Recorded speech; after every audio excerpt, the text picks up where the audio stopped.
come to order. Without objection, the chair is authorized to declare a recess at any time. Once again, we find ourselves at a hearing examining the management failures at the EPA. We've seen numerous examples of fraud, unprofessional behavior, cronyism, and outright theft at the EPA. The most egregious example of this involved Mr. John Beal. Mr. Beal did not work for a decade while claiming to work for the CIA, a complete lie that his supervisors blindly accepted as fact. This is just one example among many of the glaring management failures at the EPA. It is well past time that someone be held accountable for these management failures. And today, we will discuss more problems concerning EPA employees, including the outrageous behavior of now retired EPA employee Peter Jutro. Mr. Jutro was the acting associate administrator for the EPA Office of Homeland Security. He also happens to be a serial sexual harasser. As a result of an Inspector General investigation, we now know that Mr. Jutro sexually harassed at least 16 women while working at the EPA. Even worse, EPA senior management was aware of his history of harassing women, but continued to promote him. EPA management never even took the time to talk to his direct supervisor, who had verbally warned Mr. Jutro several times about his unacceptable behavior. In essence, there was no consequence for this abhorrent behavior. By turning a blind eye, EPA management allowed at least 6 more women to be harassed by Mr. Jutro, and we know this because of the good work by the men and women who serve as in the Inspector General's office. When Mr. Jutro was finally placed on paid leave, he quickly retired with full pension benefits to avoid being interviewed by the IG about these allegations. And part of what I hope we look for in this committee moving forward are ways that the Inspector General can continue their investigation and continue to be able to compel somebody to participate in their investigation, pardon me, in their investigations, that they can't just simply retire and get a get-out-of-jail-free card. In addition to Mr. Jutro, there are continued problems with EPA employees who watch pornography at work. To date, we are aware of 2 employees who have admitted to watching pornography several hours each and every day. It's a miracle they did any work at all, and maybe they did. Maybe they didn't. We don't know. Even more insulting to taxpayers is that after the Inspector General reported these abuses, the porn-watching employees were placed on paid administrative leave for almost a year before anybody even tried to fire them. Now, these people were being paid roughly in the neighborhood of about $120,000 a year. One of these employees finally retired after almost a year of paid leave. The other employee is still collecting his government salary, and he, too, has been on paid administrative leave for almost a year. The American taxpayers continue to pay this person. If you're sitting there watching hours of porn on your government computer, fire them.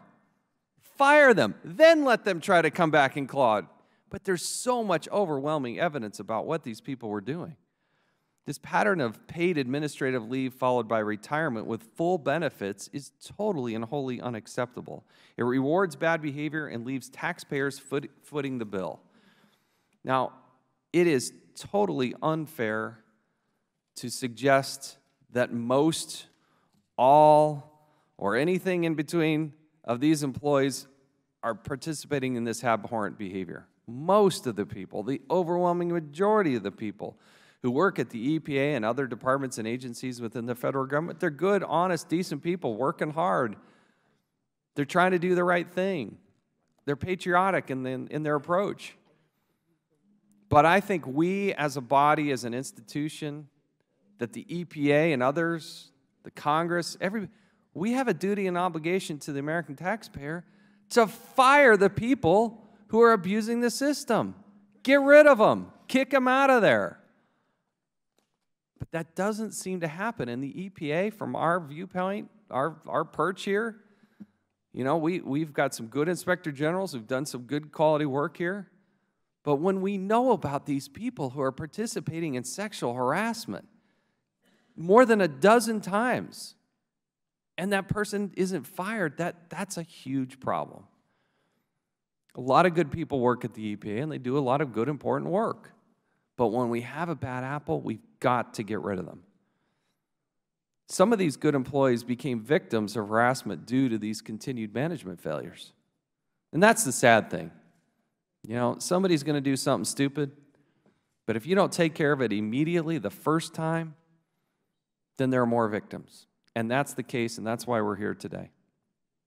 In addition, high-performing employees become discouraged when they see management rewarding bad behavior or ignoring clear signs of misconduct. There can be probably nothing more demoralizing than knowing that somebody has this problem, it's affecting others, nothing's done about it, and then they get promoted.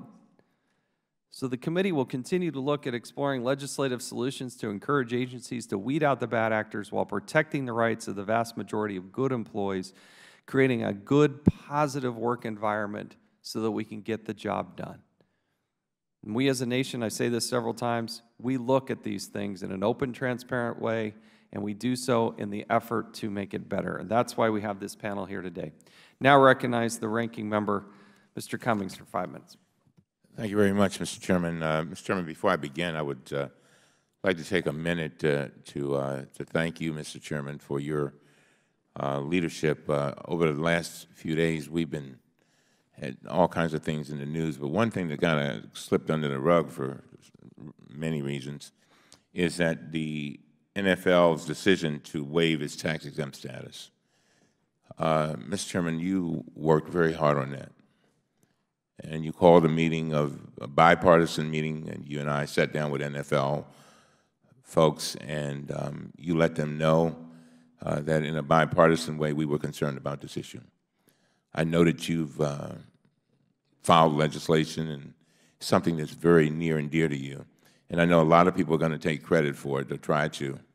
But I got to tell you that, you know, so often these things that are done without legislation, when we sit down and we work together, we can accomplish. And I compliment you and your staff for that. And I'm hoping that the NFL understands that we had at least 2 other issues that we were concerned about, and that was the whole thing of concussions, and we wanted to deal with look at what they are doing with regard to abuse, spousal abuse, relationship abuse, and those kinds of things. But I just wanted to compliment you and thank you for your leadership on that. The gentleman yield. Yes, of course.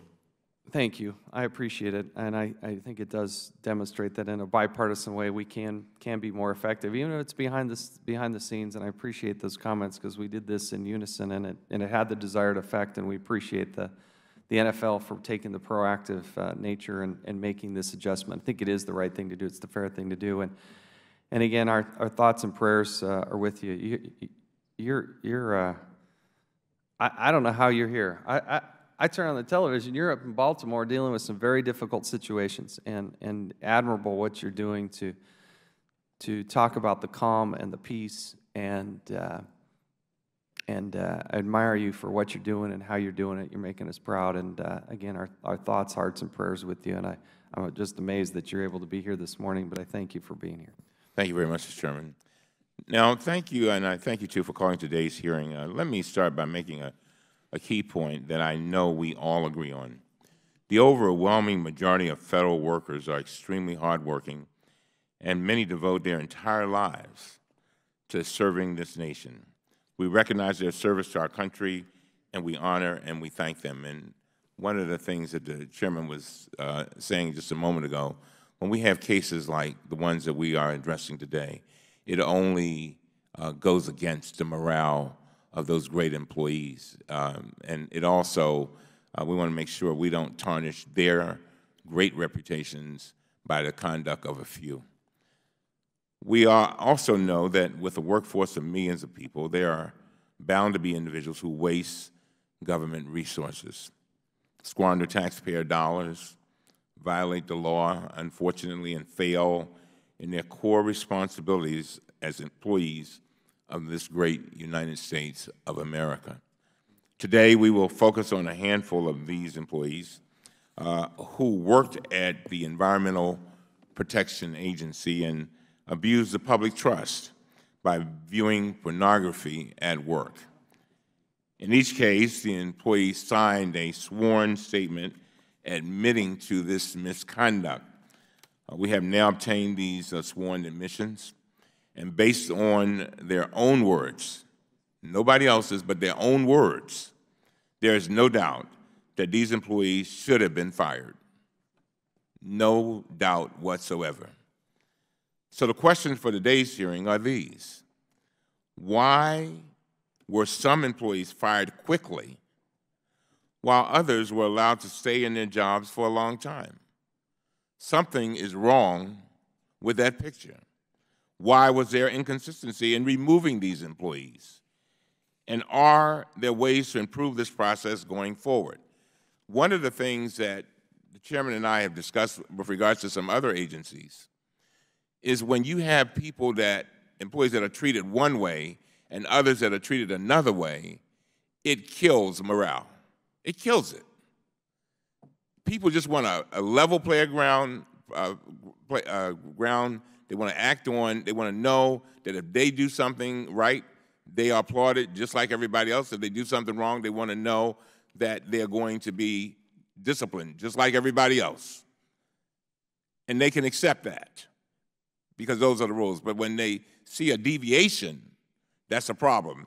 So based on the documents the committee has obtained, I do not believe we need more legislation to address this issue, and I certainly want to hear from our witnesses on that. Instead, I believe the EPA, the Inspector General, and the Department of Justice need to coordinate and share information more freely and more quickly. For example, EPA and IG officials responded very quickly in the case of Thomas Manning, a computer specialist in Chicago regional office who admitted possessing child pornography. He admitted it. The EPA notified the IG of possible criminal conduct on March 13, 2013. The next day, the IG obtained Mr. Manning's sworn statement in which he admitted that he looked at, quote, child pornography on the EPA computer, end of quote. On that same day, the EPA placed this employee on administrative leave, same day, blocked his access to EPA servers, and barred him from EPA buildings. Same day. A month later, on April 10th, the EPA placed him on indefinite suspension without pay. On August 5th, the IG provided the EPA with a copy of the employee's sworn admission, and the agency initiated termination proceedings. He later pled guilty to possessing child pornography and was sentenced to 30 months in federal prison. In other cases, however, this process took much, much longer. For example, on September 11, 2013, the IG received a complaint that a GS-14 geologist had downloaded thousands of pornographic images into EPA servers. 1 week later, IG agents went to talk to this employee and personally observed him viewing pornographic images on his work computer. The same day, this employee signed a sworn admission in which he explained how much time he spent at work surfing the internet for pornographic images. Although he stated that, and I quote, it varied from day to day, end of quote, he admitted that on days when he had little work to do, quote, the surfing may be as much as 5 to 6 hours per day. A workday is only 8 hours. This, to me, this sworn admission of wrongdoing by the employee should have been enough to initiate termination proceedings against him. However, the IG did not provide a copy of the admission to the EPA for at least 9 months. And even then, nearly a year and a half passed before the EPA finally issued a notice to remove him. As I close, there was a similar delay in another case when a GS-14 employee, an environmental specialist, admitted to the IG that he had also viewed pornographic images while at work. The IG also obtained a sworn statement from this employee in which he admitted looking at pornographic pictures for up to an hour per day. Yet the EPA did not initiate removal action until 10 months after the employee admitted to this misconduct. I understand that the decisions in these cases may have been affected by ongoing criminal investigations by the U.S. Attorney, and there may have been restrictions on what evidence could be shared with and when. But if an employee admits to misconduct, if he actually signs a sworn statement detailing what he did wrong, it seems to me, now maybe I'm missing something, that we should be able to share that information immediately so the agency can use it in a termination proceeding. So, Mr. Chairman, I thank you for calling today's hearing, and I hope we can work together to develop concrete proposals to speed up this process, increase information sharing, and ensure the EPA and the IG and the Department of Justice all have the ability to use as much evidence as possible against an employee who engage in this type of activity. And with that, Mr. Chairman, I thank you for your courtesy, and I yield back. Thank you. I hope those from the EPA understand the outrage we have on both sides of the aisle. This is totally and wholly unacceptable. This will be a good hearing, and I appreciate your participation. I will hold the record open for 5 legislative days for any members who'd like to submit a written statement, but we'll now recognize our panel of witnesses.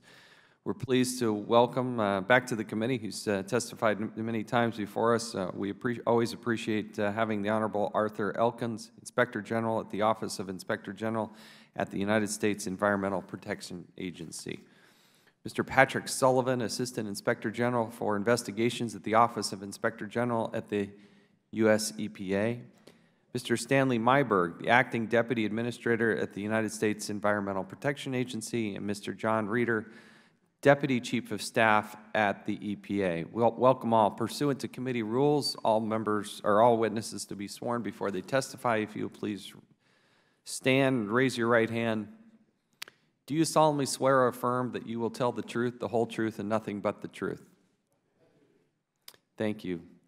Witnesses may be seated, and let the record reflect that all witnesses answered in the affirmative. In order to allow time for discussion, we would appreciate if you limit your opening statements to 5 minutes, but we're pretty liberal on that policy. And again, your entire written statements will be entered and made part of the record. My understanding is, Mr. Reeder, you've combined your statement with Mr. Myberg, and so we'll start with Mr. Elkins and go from there. Thank you. Mr. Elkins. Good morning, Chairman Chaffetz, Ranking Member Cummings, and members of the committee. I am Arthur Elkins, Inspector General of the EPA. I will discuss 2 matters. First, I will report on the current status of impediments arising from the EPA's Office of Homeland Security. And second, I will discuss the importance of immediately reporting all employee misconduct to the OIG. During a September 2014 hearing before this committee, I testified that the EPA had asserted there was a category of activity defined as intelligence to which the OIG may have access only subject to the EPA's granting of permission. This situation impeded the OIG's ability to investigate threats against EPA employees and facilities, conduct certain misconduct investigations, and investigate computer intrusions. Since that hearing, senior OIG officials have met multiple times with senior agency officials to address a range of issues falling under these general categories. We have theoretically agreed that there is no category of activity at EPA to which the OIG does not have unfettered access. However, at least 2 crucial impediments remain. First is a 2012 MOU that EPA had entered into unilaterally with the FBI. EPA asserted that the MOU precluded it from sharing information with the OIG. However, FBI senior management has since confirmed to EPA that the FBI does not require withholding information from the OIG. During meetings with EPA, we have stated that any MOU addressing these issues must be a 3-way MOU among EPA, OIG, and the FBI. EPA has not rescinded the existing MOU, even though its terms allow the agency unilaterally to rescind it anytime it chooses. Nor has the agency accepted our proposed elements for a revised MOU. The second crucial OHS-related impediment is that OHS continues to have a use of criminal investigators while lacking any investigative authority. The OHS examples are fundamental challenges to the legal authority of the OIG to do its job. Under the theory being pursued by Administrator McCarthy, the head of an agency could preclude an IG from exercising responsibilities and authorities assigned under the IG Act by simply declaring that because an activity falls within an agency program or operation, that activity is exempt from OIG jurisdiction. Agency heads would be empowered to decide when the IG Act is applicable and when it is not. If accepted, this approach would allow an agency to create out of whole cloth unilateral exemptions to the IG Act, where no such exemptions currently exist. Late yesterday afternoon, I received 2 emails from the administrator advising of an imminent withdrawal of the MOU. While I sincerely appreciate the spirit of the proposal, the stated terms fall disappointingly short of addressing the OIG's concerns. So without real clarity in this matter, we unfortunately continue to operate in a fog. This is the current state of affairs at EPA. While Mr. Sullivan's testimony will address in greater detail the Peter Utro investigation that the committee has asked about, I want to address that case with a broader view as to why it matters relative to the OIG's oversight role.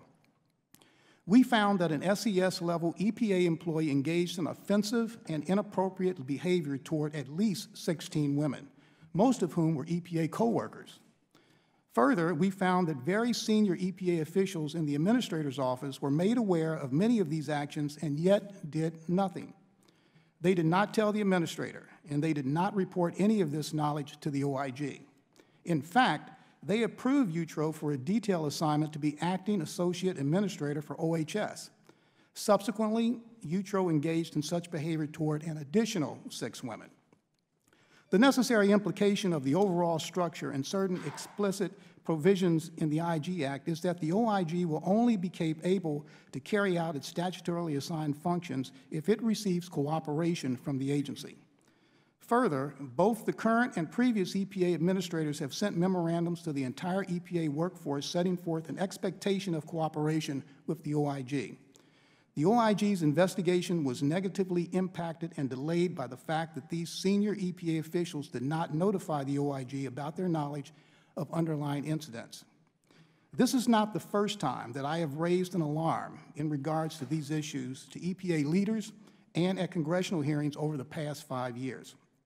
By this time, I have to question the priority or the sense of urgency on the part of agency leaders to resolve these issues. Cooperation, unlimited access, and immediately reporting fraud, waste, and abuse to the OIG are necessary tools that enable an OIG to fully accomplish its mission. Yet, OIGs have control over none of these tools, nor, ultimately, can we compel solutions.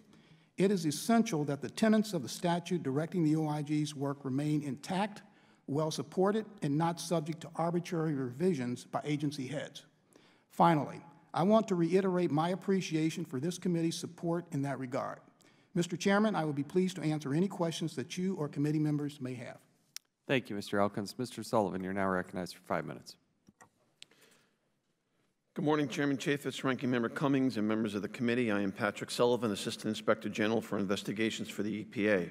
My testimony will highlight several cases of EPA employees who viewed and downloaded pornography on government-issued computers, as well as our investigation of a senior-level EPA official who exhibited inappropriate behavior towards several women over many years. First, I will discuss Employee A, who downloaded more than 7,000 potentially pornographic files into an EPA server. In September 2013, an OIG special agent went to the employee's work location and observed the employee viewing adult pornography. The employee admitted that for approximately 2 to 6 hours daily during his assigned work hours, he had viewed and downloaded pornographic images on an EPA computer.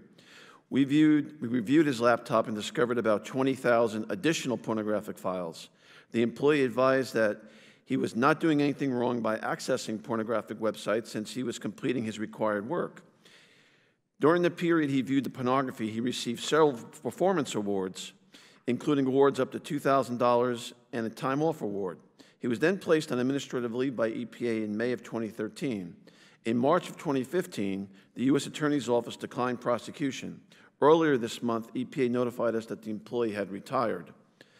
Next, I will discuss Employee B, who had been witness viewing pornography on his government laptop computer during work hours by a child who happened to be visiting the office during Bring Your Daughters and Sons to Work Day. The employee admitted that he viewed pornography at work between 1 to 4 hours per day. He stated that approximately 30 to 40% of the data stored on his external electronic media devices contained pornography. Approximately 3,500 pornographic images were recovered from the employee's laptop and external media. EPA placed the employee on paid administrative leave in May of 2014. In March 2015, the U.S. Attorney's Office declined this case for prosecution.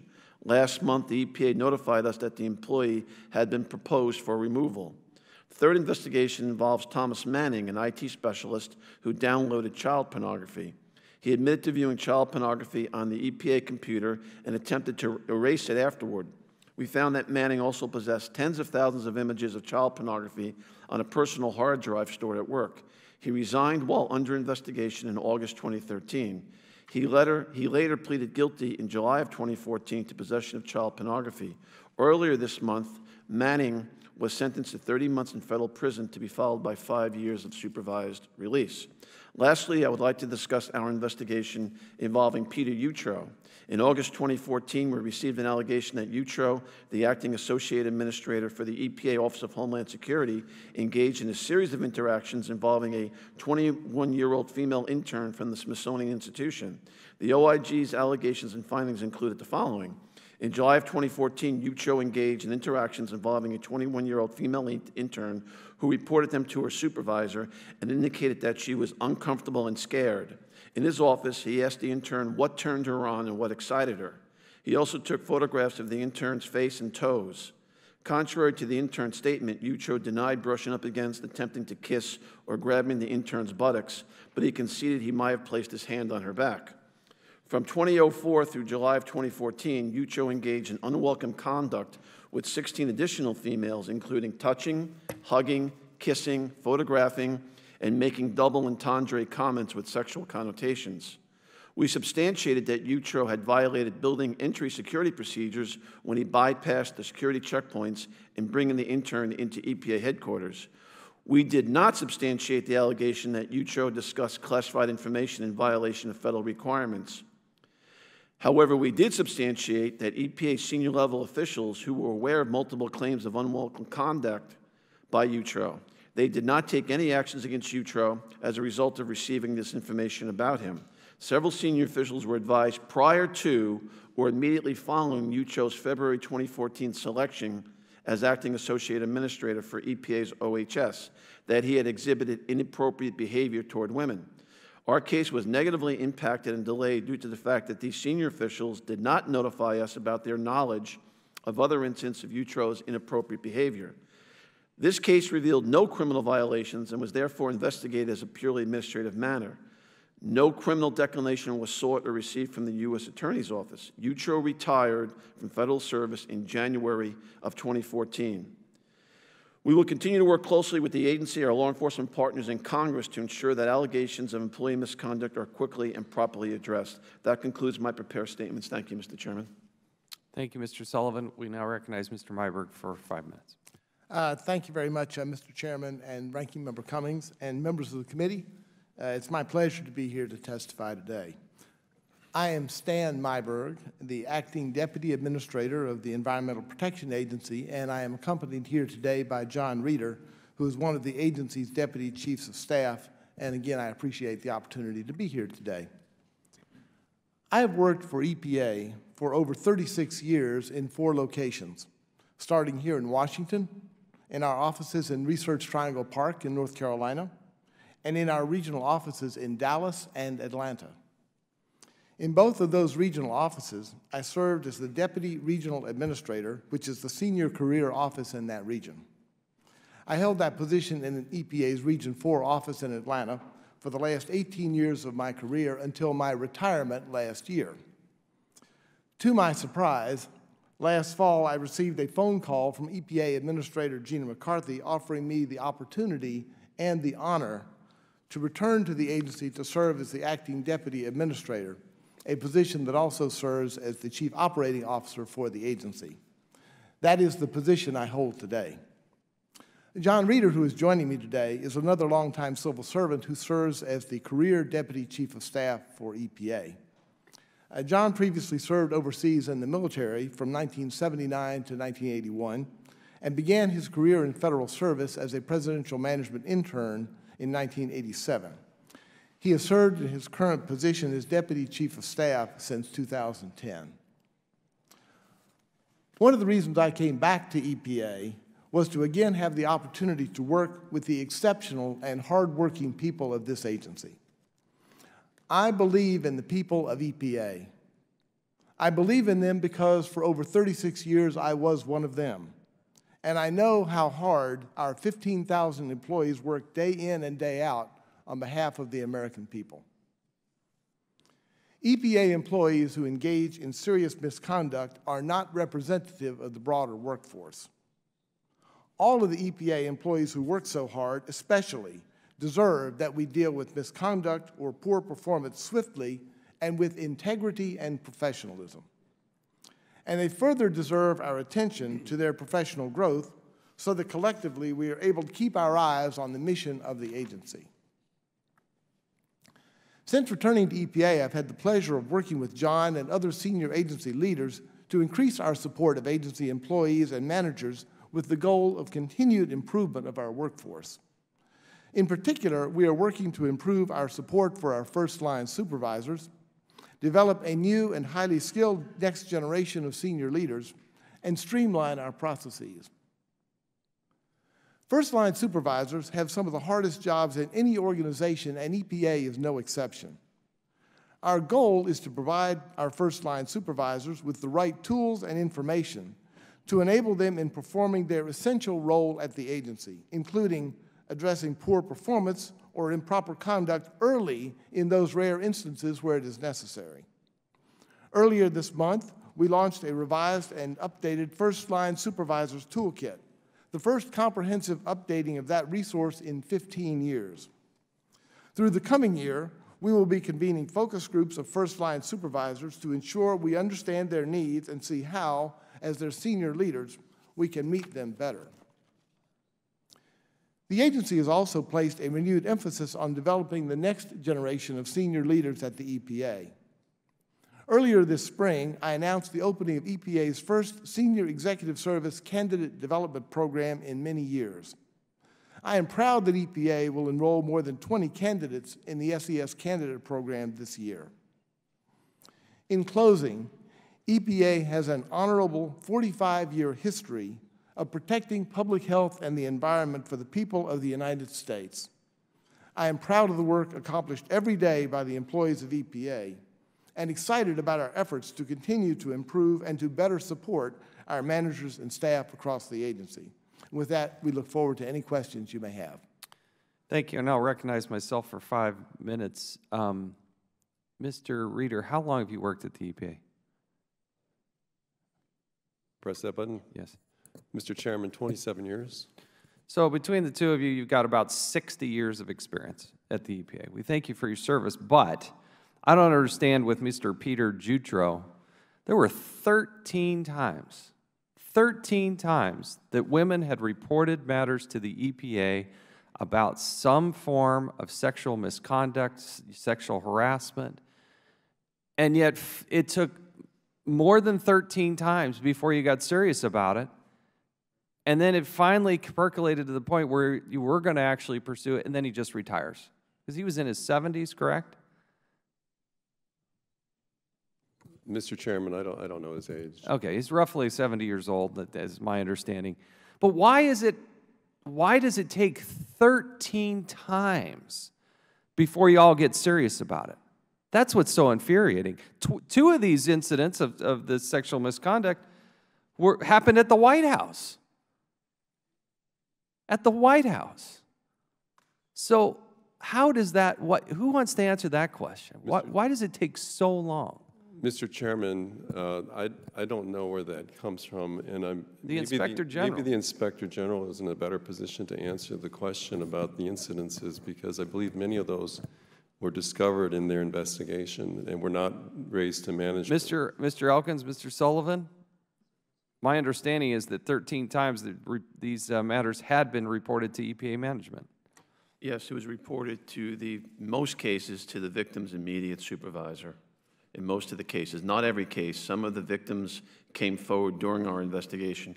But at least one of the incidents at the White House was reported immediately during the alleged sexual harassment and inappropriate conduct by Mr. Utro.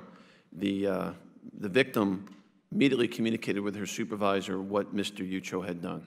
And that happened in 2009, 2010, something like that? The last incident happened on or about July 29th, 2014. But the one that was, one of the ones at the White House that was reported, at least according to what I've got written here, is back in 2009, 2010. Yes, and then the second one happened in July of 2014.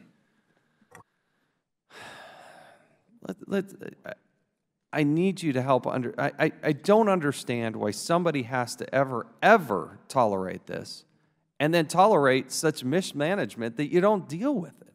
That's the serious, I mean, these people are promoted. Go ahead, Mr. Reeder. Thank you, Mr. Chairman. The way the sexual harassment policy works at the agency is if an employee complains about behavior, they would report that behavior to the supervisor. In most instances, those don't become formal cases, and the supervisor is obligated, and I hope they've done this, but the supervisor is obligated to take some action to either end the behavior or, if it's more serious, to conduct a more formal review and investigation. I cannot answer for the supervisors that may have been involved with Dr. Jutro over the course of his career. I'm going to okay, our time is limited here. So Hold on. Under your policy, sexual harassment, first offense is either written reprimand or up to removal. Second offense is a 14-day suspension to removal. There was more than two of those. There were more than two of those, and that didn't happen. And on the third offense, 30-day suspension to removal. Why didn't you follow your own policy in this? This person ultimately got promoted. I can't answer the question about what happened in those instances before he came to the Office of the Administrator. I'm sorry, Mr. Chairman. Mr. Chairman, let me just speak to a couple of things. Since the incident that led to the Inspector General investigation occurred before I came back to the agency, I can't really speak to that. But I will say that the issues that were uncovered in the Inspector General investigation were a result of the agencies asking the Inspector General to do the investigation following the behaviors that occurred with the Smithsonian intern. And we appreciate. But do you dispute the idea that 13 times women reported to somebody in management that this was a problem, and this person was getting promoted along the way? He got bonuses. Where I was going with this was simply to thank the Inspector General. Oh, well, that's not an answer. I don't want to thank the Inspector. I want you to do your job. I want you to fire these people who are sexually harassing people at work. I want you to fire. I want you to live up to the obligation that you put out in your own manuals. That did not happen in this case. Do you dispute that? What I don't dispute is that that kind of behavior was appalling and is intolerable. You can say that, but then there's no consequence, and the guy gets promoted. It makes the situation worse. Would you disagree with that? Mr. Chairman, again, in the specific case of Mr. Utro, the fact that the Inspector General was able to help in identifying things that had not otherwise come to light was useful, and I think contributed and backed up the swift action that was taken once we got swift action? Yes. Where do you think you had swift action? When the report came from the Smithsonian. When's the first time a woman stepped up and said, "This guy's harassing me"? When was that time? When the agency got the information from the Smithsonian intern, they acted immediately, contacted the Inspector General, took his badge, barred him from the building, and he never came back. Mr. Sullivan, Mr. Elkins, to say that this suggests that they acted swiftly upon the first time, you shouldn't have to have the Inspector General go through this. Management should be able to deal with this immediately. And according to your own policy, that's what's supposed to happen. But that's not what's happening at the EPA. Mr. Elkins or Mr. Sullivan. Yes, Mr. Chairman, it's my understanding of the facts that members of the Administrator's Office had noticed that Mr. Utro had some suspect conduct in the past. That information was was information that they had prior to Mr. Utro actually being assigned to have the acting position as the Associate Administrator of OHS. None of that information was provided to us prior to the incident with the intern. Mr. Sullivan may be able to give you a little bit more details. Mr. Chairman, yes. On or about February 20th of 2014, when Mr. Utro was being vetted for the position, the then Deputy Administrator, Mr. Perciasepi, asked the acting Associate Deputy Administrator, Ms. Felt, to speak to Mr. Utro. During that discussion, Mr. Utro exhibited offensive behavior to Ms. Felt that she thought was completely inappropriate based on his comments. The next day, a senior executive who's a victim that we reported in our report of investigation reported to Ms. Felt with great specificity some of Mr. Utro's prior behavior. Ms. Felt told us she then took that information from the victim, who was a senior executive, and reported back to Mr. Perciasepi and other senior executives in the Office of the Administrator, urging them not to appoint him to the position of acting Associate Administrator. And what happened? Nothing. He was appointed. And they did some subsequent vetting, but we're not quite sure exactly what that vetting was. My time is well expired. We now recognize the ranking member, Mr. Cummings. Thank you very much, Mr. Chairman. I'd like to ask about why the EPA moved so quickly to remove some employees, but so slowly to remove others. And let's start with a case where the process seems to have worked quickly. Thomas Manning was a computer specialist in EPA's Chicago office who admitted viewing child porn on his work laptop. On March 14, 2013, IG agents interviewed Mr. Manning, and he signed a sworn statement admitting that he used his EPA computer to, and I quote, search the internet to view adult and child pornography. The EPA immediately put Mr. Manning on administrative leave, blocked his access to EPA servers, and banned him from the building. On April 10th, less than a month later, the EPA placed Mr. Manning on indefinite suspension without pay. On August 5th, the IG provided the EPA with a copy of the employee's sworn admission, and the agency then initiated termination proceedings. Today, Mr. Manning is currently serving a 30-month prison sentence. Mr. Sullivan, what is your view on how this case was handled by your office and the EPA, and was it handled quickly in your view? It was handled very quickly and professionally by the EPA Region 5 staff. But one of the differences here, Mr. Cummings, is that Mr. Manning admitted to committing a felony. The child pornography, the viewing and possession of child pornography is a felony under federal statutes. So once he gave us his confession, confessing to a felony, we shared that with the Region 5 officials, and they put him on initially paid leave, and then changed that to unpaid leave, and then initiated removal proceedings, essentially because he had admitted to a felony, and the U.S. Attorney's Office had given us permission to share everything at that point with the Region 5 folks. And I'm assuming he was aware that this admission could be used against him in a criminal proceeding. Yes, and we also had permission from the U.S. Attorney's Office to use that confession, or to provide it to the Region 5 folks in Chicago for them to use in their administrative action. So it was done a dual track simultaneously. Okay, let's talk about the case that took much longer. On September 11th, 2013, the IG received a complaint that a GS-14 geologist had downloaded thousands of pornographic images. 1 week later, IG agents went to talk to this employee, and they personally saw him. This is amazing. Personally saw him viewing pornographic images on his work computer. I mean, so y'all just walked in on him? I mean, is that what happened? That literally is what happened. The agent went over to interview him, walked to his workspace, and observed him in real time viewing pornographic images. Wow. This employee signed a statement admitting that he surfed the internet for pornography, and I quote, as much as 5 to 6 hours per day, end of quote. So again, an employee was saying, I did it. He signed an admission. And in this case, however, the IG did not provide a copy of the sworn admission to EPA until June 19th, 2014. which was 9 months later. Inspector General Elkins, I'm trying to understand this. Why would it take 9 months to provide the employee's signed statement to EPA? Yeah, Representative Cummings, I think I'd like to defer to Mr. Sullivan, who has specific facts on that. All right, that's very well. Yes, sir. Now, do we have a felony here?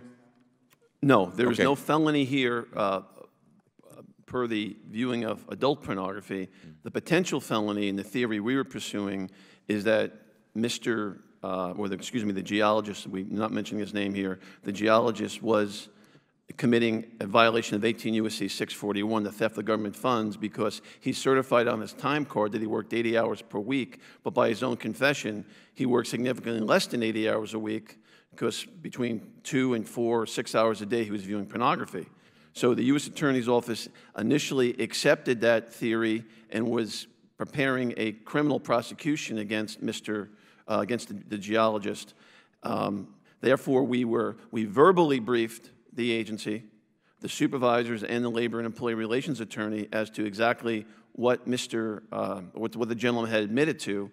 But we finally got permission from the U.S. Attorney's Office to physically turn over the confession, and we got specific permission from the U.S. Attorney's Office for the agency to pursue parallel administrative actions similar to what happened with Mr. Manning. I see. Now, Mr. Myberg, even after the IG provided the sworn statement, it took another 9 months for the EPA to initiate removal proceedings. And why is that? Well, Mr. Cummings, thank you. Let me just state the obvious, that viewing pornography has no place at EPA. I got that. Now, answer my question. Right. In the case of the Chicago instance that you mentioned, there was, in fact, a reasonable cause to believe that the employee committed a crime for which a sentence of imprisonment could be imposed, and that gave us the ability in that case to act as Mr. Sullivan has described and have that employee immediately suspended without pay. In the case of the employees otherwise, we were waiting for a declination of prosecution from the U.S. Attorney's Office because we do not want to interfere with the prosecution of an investigation or of a crime or of any other activity. Did the U.S. Attorney ask you for that? We asked to make sure we knew when that was the case so we could then proceed. Did you? Well, you didn't. No. You didn't answer my question. Did the U.S. Attorney tell you what you just said? Did they tell your folks at EPA? I do not know the answer to that question. Do you know whether whether there's a document that says that you may have in your possession? I don't know. I don't know the specifics of that case enough to say. I do know that it is our general practice to not try to pursue an administrative action. Yeah, but wait a minute now.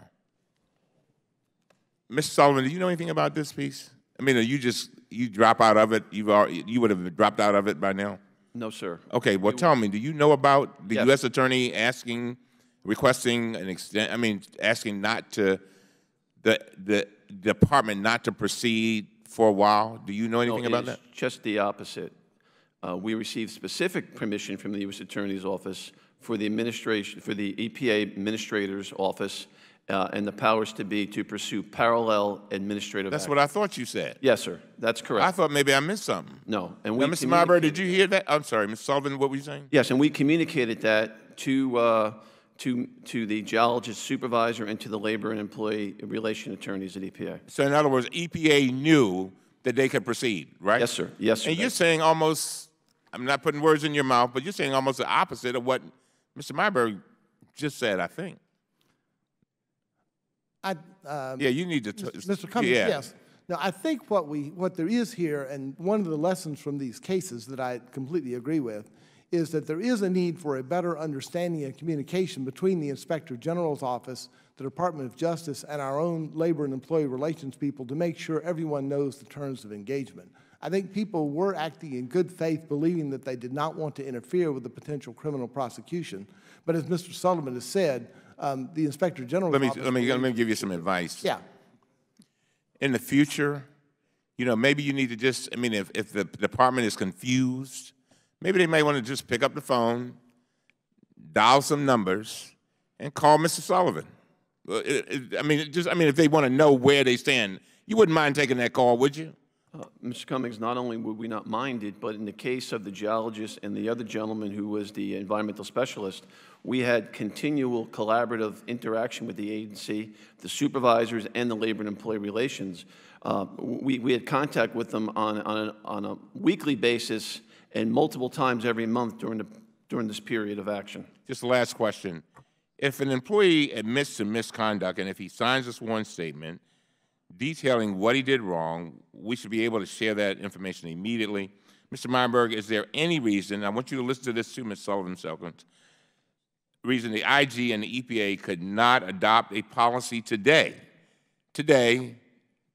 not yesterday, today, providing that sworn statements like these will be turned over to the agency as soon as possible? Is there anything preventing us from doing that? Well, the only thing that would prevent us is that once the case is accepted for prosecution, we would have to get the acquiescence of the U.S. Attorney's Office before we turned over that document. But I can't imagine that any U.S. attorney would say we can't turn over the confession to the agency for them to take administrative action. Mr. Meyerberg? I think that's something we would welcome, and we welcome working with the IG and the Department of Justice. You all have, I would appreciate it, and I would thank you, Mr. Chairman, for your courtesy. I really think that if there's a way that you all can work that out, that would be very helpful. Not every single thing has to be legislated, I don't think, but you all should be able to work this out. And would you, I'll talk to the chairman, and you all can bring us back some type of proposal or something so we can move on this, okay? Because at the rate we're going, we'll be talking about the same stuff, some of us, if we're still here, 10 years from now. All right? Thank you, Mr. Chairman. I thank the gentleman. The chair recognizes the gentleman from Michigan, Mr. Walberg. Thank you, Mr. Chairman. And I think, you know, as I'm listening to this testimony, listening to well, we've heard it before, it appears that there may be some need for the taxpayers to be protected from the environment of the EPA.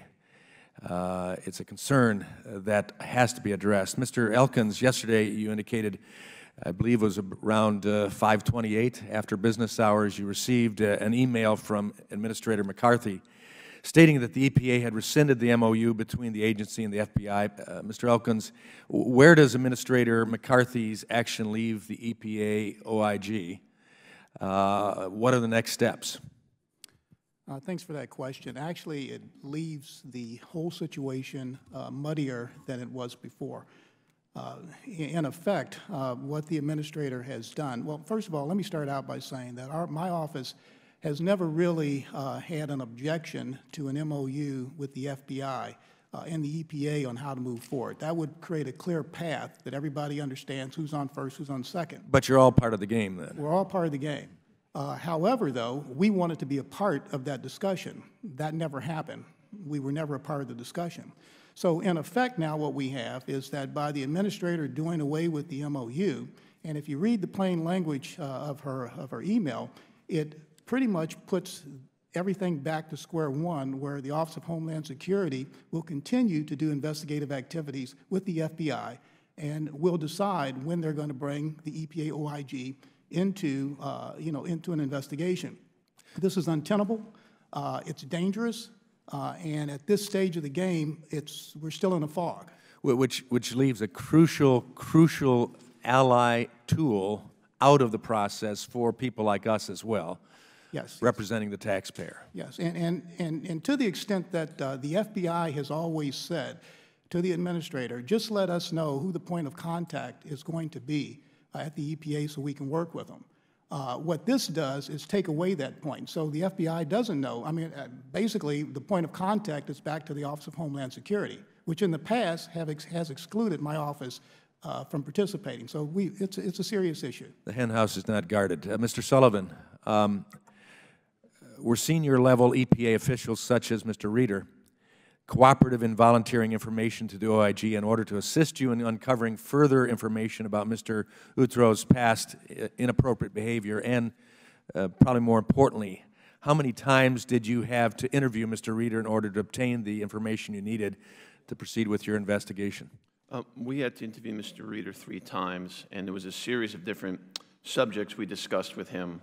And then with each interview, when we had obtained additional information, we then asked them additional questions. So eventually we got more information from Mr. Reeder. But the first interview was rather limited, and we subsequently found out that, I don't know whether it was our fault for not asking the right questions, but we subsequently found out that Mr. Reeder had additional information which he had during the time of the first interview, but ultimately wasn't given to us until after the third interview. Mr. Reeder, why didn't you give it to them? You had the information. Congressman, I'm not sure what particular information Mr. Sullivan is talking about. So if you were to make it more specific, I'm happy to cooperate and answer the question. Well, if you're listening to the first question, it took a series of interviews to get the information that you should have had. And at least Mr. Sullivan had indication that you had it, but there was not a forthcoming in trying to get to the bottom of bad behavior. So I'll try to be helpful in clarifying that. I believe Mr. Sullivan's referring to something that another employee, Lisa Felt, had told me prior to the placement of Mr. Utro in the position. And if that's what he's referring to, Mr. Sullivan? I can certainly address that question. Is that what we're referring to? Yes, Mr. Wahlberg. Ms. Felt, we found out subsequent to Mr. Reeder's first interview that Ms. Felt told us specifically she discussed her concerns about Mr. Utro with Mr. Reeder and other senior executives, and during our first interview, Mr. Reeder never told us that. Okay. Yes. So, my concern as I listen to this is that we have employees who receive pay while on administrative leave for long periods of time. We have people who can retire to get away from some of the impact of their efforts. Mr. Elkins, would you be in favor of legislative or other fixes that would streamline the process by which federal employees could be terminated, could be prosecuted, would have their administrative leave shortened, and the impact to the taxpayer impacted in a positive way? And I say this, having introduced legislation on SAS streamlining to get at these issues last term. That legislation is upgraded, and shortly, in the next couple of weeks, will be introduced as well. But would that be of help to you? Well, let me answer the question this way. I believe that justice delayed is justice denied. And whether it's a criminal case or an administrative case, employees need quick action to determine whether or not there's guilt into misconduct. So any legislation that sets some sort of timeline, like a speedy trial type of an instance that requires agencies to move quickly, efficiently and with a sense of urgency, I think would help the agency and the employee. Thank you. I thank the gentleman from Michigan. The chair recognizes the gentleman from Massachusetts, Mr. Lynch. Thank you, Mr. Chairman. I want to thank the witnesses for your attendance.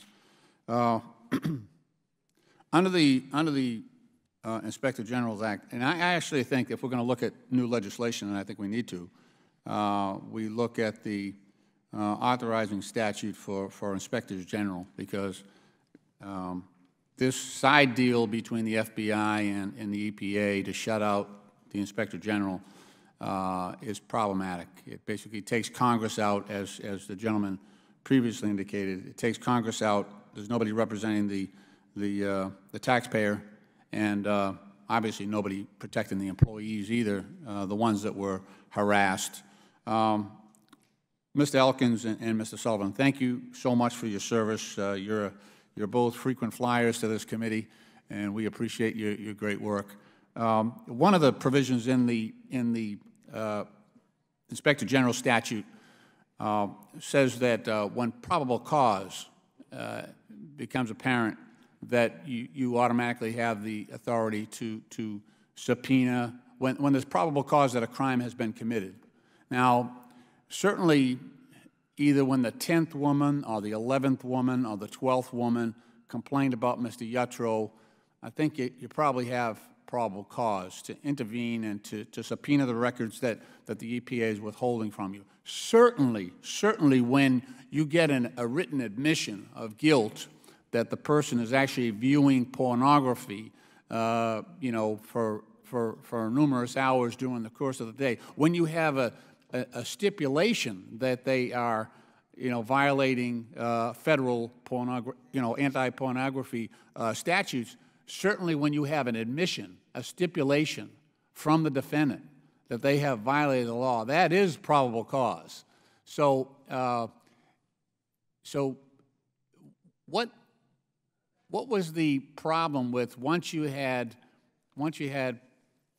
the admission of going forward? It would seem that this delay for additional evidence after the individual stipulated that they committed the crime, that they are guilty, and then there's a 9-month dialogue or a 10-month dialogue about additional evidence. You don't need, once the defendant stipulates that they have committed the crime, you don't need any more evidence to take action. That's a stipulation, and you can go ahead, you can go forward. Am I missing something? No, sir. Let me try to put this into a little bit of a perspective. On the subpoena issue, Inspector Generals, yes, we do have subpoena authority, but we cannot use a subpoena against federal employees or federal agencies. It doesn't work that way. The statute says you do. Well, we do. As a matter of fact, that's the only thing you can do is subpoena the agency that you are charged to oversee. No, that's the way the statute's written. No, the statute is not subpoena. We can't use subpoenas against federal employees. We can use subpoenas, yes, but not against federal employees. To the extent that there's an administrative process going on, that's one issue. If it's a criminal matter where the U.S. Attorney is involved in, then the U.S. Attorney, through the U.S. Attorney's office, we can use subpoenas. But that's what the IG Act provides. It says in the statute that authorizes you, Title V, subsection 6, that you have the right to unfettered access to all materials. I do. It also says that you can exercise and issue a subpoena. Yes. To gain those materials. Two different things. Okay, so yes, we do have unfettered access. It doesn't sound like you have unfettered access. No, we don't. Well, you're telling me we have unfettered access, and I said it doesn't sound like you have unfettered access, and then you say we don't have unfettered access. No. What? I'm really, I'm at wit's end here because nothing's happening. Well, sir, let me see if I can answer your question more directly. Please. Because this is not really confusing. The statute provides that we do have unfettered access, that the agency needs to cooperate with us. That's separate from subpoena issues. That's the definition of unfettered. But the agency, in order for that to work, the agency has to cooperate with us. We do not have that cooperation. Right. If we don't get the cooperation, it doesn't work. I can't issue a subpoena to compel that cooperation. That's the distinction. Okay, so we need to change the statute. We need to change the statute. That would be not only that, we need to, in my opinion, we need to put a provision in here that there's an obstruction of justice penalty against individuals who get in the way of justice, of prosecuting these cases, because it's not merely an absence of reporting. There's an active effort here, in my opinion, to protect these employees. When you have an admission from an employee that they have broken the law and you promote them, or if you have an admission within your department from an employee that works for you that they're downloading porn 4 or 5 hours a day, and you just kick the can down the road and let them retire without penalty, that's complicity. That is complicit in allowing that person to break the law and escape justice. And I'm just beside myself with what's going on here. It's absolutely pathetic. And I know there are a lot of good employees over at the EPA, and this is just a disgrace to them. We're painting them with this brush, and you're not helping. I'll yield back. I thank the gentleman. The chair recognizes the gentleman from South Carolina, Mr. Gowdy. Thank you, Mr. Chairman. Mr. Chairman, you've been on this committee for a number of years now, as have I, and it's the same damn song. It's just a different verse. We can't investigate because there's an ongoing Inspector General investigation. We can't investigate because there may possibly be pending criminal charges. And then we hear, Mr. Chairman, last week that we can't discipline employees for anything other than sexual harassment. And here we have a fact pattern that includes sexual harassment, and nobody's being disciplined. Mr. Sullivan, what's the total number of women who made allegations against Mr. Jutro? 17. 17, and give me some of the specific allegations. Well, some of them are pretty graphic, and I don't know if we'd want to discuss it. Oh, yes, I do, because the two men beside you either knew about them or should have known about them and didn't do a damn thing about it. So the more graphic, the better. Well, on one occasion, which was in December of 2013, Mr. Jutro was at a restaurant in the Wilson Plaza right next to the EPA headquarters with one of the senior female employees. And she described to Mr. Jutro that she had to leave to take the train home. And he perked up and said, "Train, I've never had one of those." And she knew exactly what he meant. Oh, I think most of us know what he meant. Yes, and she was very offended by that statement. As well she should have been. What else? At the incident at the White House in July, a female colleague was at the White House on an assignment with Mr. Jutro, and Mr. Jutro asked her what she was doing, and she said, "I am tweeting back the event here so our colleagues back at EPA headquarters can understand what's going on and can follow in real time." And he said, "Oh, twatting, I really like twatting." Again, referring to part of the female anatomy. Mr. Reeder, were you aware of an allegation of inappropriate and unwanted sexual discussion at an EPA happy hour on December the 4th, 2013 at a restaurant? Were you aware of that? You know why you weren't aware of that? Sorry. No, sir. You know why you weren't aware of that, Mr. Reeder? I don't know why. Because you didn't bother to ask Mr. Jutro's supervisor when you during his background check. He knew about it, but you didn't bother to ask him. How about on July 29th, the same female was again the victim of inappropriate and unwanted sexual discussion by Mr. Jutro at the White House Innovation for Disaster Response and Recovery Day. Do you know about that? I do not know. You know why you didn't know about that, Mr. Reeder? No, sir. Because you didn't bother to ask the person who did know, which was the immediate supervisor of Mr. Jutro, while you were vetting him for another position. Did you know about an inappropriate and unwanted hugging and kissing that began with one of the victims in 2007? No, sir. You know why you didn't know about that, Mr. Reeder? It wasn't told to me. Because you didn't bother to, no. You weren't told, you didn't ask. You didn't interview his immediate supervisor. And do you recall what your rationale was for not interviewing that immediate supervisor? Yes, sir. What was that? At some point before Dr. Jutro was put into the position, I'm looking for an answer. I'm not looking for an encyclopedia. What reason did you give for not interviewing the immediate supervisor of the person that we're describing?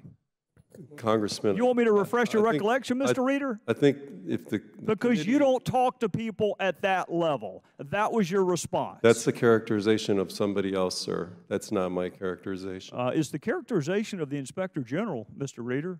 So if you would like, I can explain. Well, no, I'm going to get through first, Mr. Reeder. Yes, sir. Were you aware of an allegation of inappropriate and unwanted hugging and kissing that occurred at another White House meeting in approximately 2009, 2010? No, sir. Do you know why you weren't aware of that, Mr. Reeder? No, sir. Because you didn't bother to ask the person that had knowledge, which would have been the immediate supervisor of the person you were vetting for another office. Were you aware of inappropriate and unwanted hugging and kissing and sexual discussion that began with yet another victim in 2002? No, sir. You know why you weren't aware of that, Mr. Reeder? Congressman. Because you didn't bother to ask the person who knew. Did you volunteer the information when you were asked? I'm sorry, I'm not sure what information you're referring to. Did you know any of these allegations, Mr. Reeder? No, sir. Why did you not interview, well, let me ask the Inspector General. Do you agree with that, Mr. Inspector General, that Mr. Reeder was not aware of any allegations of wrongdoing at the time that you interviewed him and failed to volunteer it? Let me defer to Mr. Sullivan, who has the facts on the investigative piece. Mr. Garrity, we determined that at a minimum, Mr. Reeder was aware of the offensive discussion that Mr. Jutro had with Ms. Felt, and he was also aware of the reporting of Mr. Utro's sexual harassment, including unwanted hugging and kissing with a senior executive, and Ms. Felt reported that to Mr. Reeder, as well as other senior people, including the former Deputy Administrator, Mr. Perciasepi, before Mr. Utro was appointed as the Acting Associate Administrator. And what did Mr. Reeder do with that information? I don't know what he did, but we didn't find out about it. But he was on notice before the promotion was made of some of these allegations. Yes, that is. And would have been on notice of more had he bothered to ask the immediate supervisor. Well, had he asked the immediate supervisor, we had interviewed the immediate supervisor. That supervisor told us I would have absolutely shared that with Mr. Reeder, but he was never contacted. I yield back, Mr. Chairman. I thank the gentleman from South Carolina, Mr. Reeder. I'm concerned that as a chief of staff, you're charged with a particular duty and a particular task, and yet under questioning from Mr. Gowdy, it sounds like that you didn't even conduct a thorough investigation before making a recommendation on this individual. Mr. Chairman, I disagree with that. Well, how could you disagree with all the questions that Mr. Gowdy has just posed to you, and you had no knowledge, but yet Mr. Sullivan was able to get that by picking up a phone call and having a discussion with it? How could you disagree with that? So, in hindsight, would you would acknowledge that you were wrong, would you not, in hindsight? In hindsight, I would have asked a different question. Yes, sir. All right. Well, the chair recognizes the gentlewoman from New York, Ms. Maloney, for 5 minutes.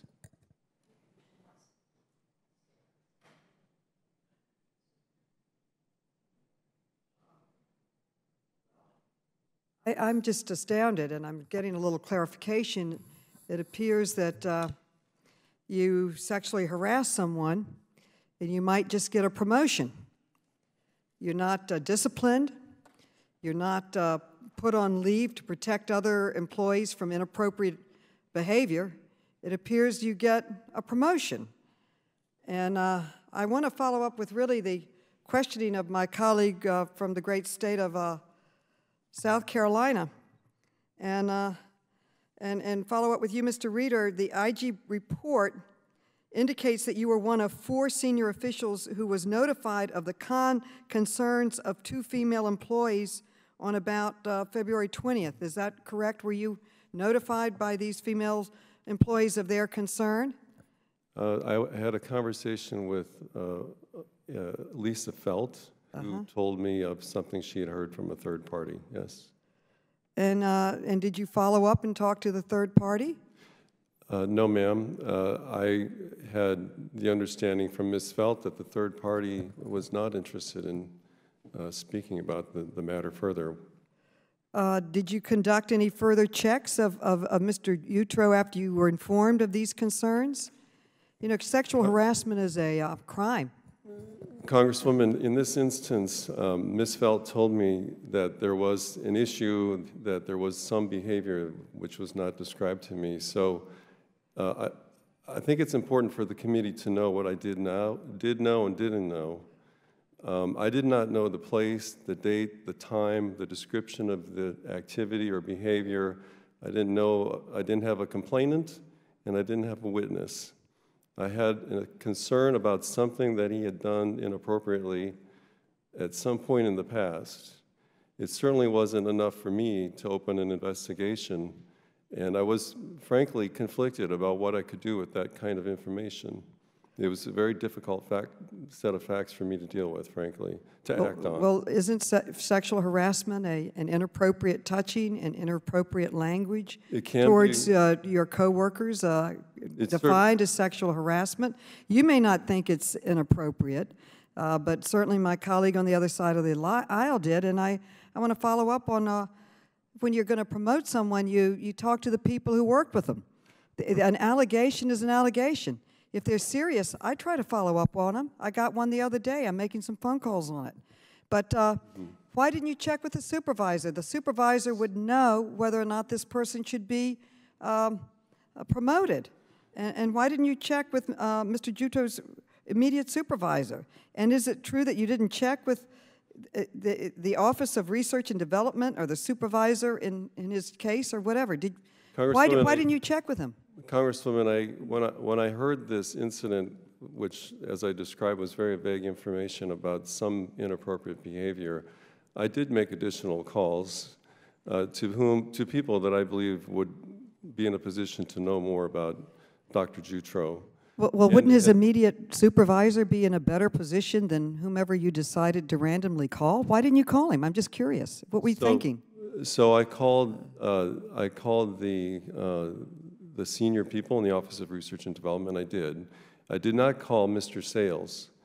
In the normal course of discussing a temporary detail of this matter, I would talk with somebody who's in charge of the SES folks in the other office, in this case, Research and Development. But Mr. Sales was his immediate supervisor, correct? Correct, and I have to tell you that if I really believe, and I understand now that this maybe didn't happen, I don't know, but I really believe that if there were serious concerns about Dr. Jutro's behavior, those were people that would know. This was the person in charge of HR and management. I think supervisors, people that are close, you know, hindsight is, 20/20, but knowing what you know now, do you believe it would have been good judgment and appropriate to check with his supervisor? Knowing that what I know now, I think I would have called the same people, and I would have been explicit in whether they had checked with the supervisor of the individual. I would have been explicit. But you would not have called the supervisor. I may or may not. If I had belief that something needed further investigation, I certainly would. But in the course of a normal vetting, I would be explicit that they checked with the supervisor. So you regret your actions now? I don't know what the supervisor would have said, Congresswoman. I certainly wish that we had that information at the start. Well, I think the gentlewoman, Ms. Reeder, I find it just mind-boggling that you can't even say that in retrospect that you made a mistake. I mean, it's very ironic where an agency is charged with making sure that we have a clean environment, but yet has a work environment that's polluted. It's just beyond comprehension. And Ms. Maloney makes a good point. So you can't even, in retrospect, say that you made a mistake. Mr. Chairman, I honestly believe I did the best I could with the information I had. I do wish I had spoken to the, yes, I do. Well, Mr. Reeder, I would suggest that you are probably the only person that believed that you did as much as you should have done. And with that, I'll recognize the gentleman from Alabama, Mr. Palmer. Thank you, Mr. Chairman. I thank the witnesses. I've been sitting here listening to the testimony, and frankly, I am absolutely astonished that either of you still have a job. It is absolutely unbelievable. Not only have you allowed a culture of sexual abuse to exist in your agency, you sit here and deny that you allowed it. You know, there was a report from Senator Jeff Flake last year that pointed out that there were 8 people on administrative leave at the EPA, apparently because they were involved in cases of alleged serious misconduct, and they were paid $1,096,000. One person was on leave for 3 years. Were any of those people involved in sexual misconduct? Says yes or no. Mr. Meinberg, Mr. Reeder, either one of you, yes or no? Congressman, let me speak to. No, it's a yes or no. No, the question that you asked first was about a cultural sexual harassment, which I. No, that wasn't a question, sir. That was an affirmative statement. You know, the EPA tries to regulate everything from greenhouse gases to ditch water to cattle flatulence. But if someone makes the slightest mistake in their business or perform their duties as a municipal officer, they are immediately descended upon by the EPA. They're subject to heavy-handed action. There have even been cases where the EPA has showed up with weapons drawn. Last year, you backed off trying to garnish wages. You've taken personal property. People face massive fines that have cost them their businesses, their farms, their careers, their savings. Yet you have employees who have been sexually abusive of women and others engaging in activities that are sexually abusive of children, and no one was fired. They were put on administrative leave, paid administrative leave. The EPA, in some cases, have cost private citizens millions of dollars, virtually destroying their reputations and their lives, and at the same time, you have protected sexual perverts, even rewarded them with promotions and pay increases. Mr. Meinberg, Mr. Reeder, the EPA has not only mismanaged it, is misguided, and in these cases, apparently morally corrupt. How can you sit there and defend these actions? Congressman, with respect, there are several elements to your question, some of which go far beyond the scope of this hearing. I haven't asked a question. I've made an observation. My question is how can you defend these actions? You have not given a definitive defense of any of this. The gentleman from South Carolina, the gentlelady from New York, you have yet to give a definitive defense of your actions.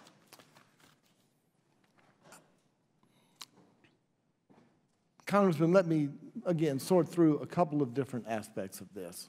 One is we are very clear at EPA that sexual harassment, that viewing porn is not a part of EPA. Why would you go after honest people who are trying to run a business, trying to raise a family, run a farm, who make a mistake in a violation and come down on them, in some cases with fines of $32,500 per day, when you have activities like this going on within your agency and you can't act on that as definitively and as decisively as you do people who are trying to run a business or run a farm?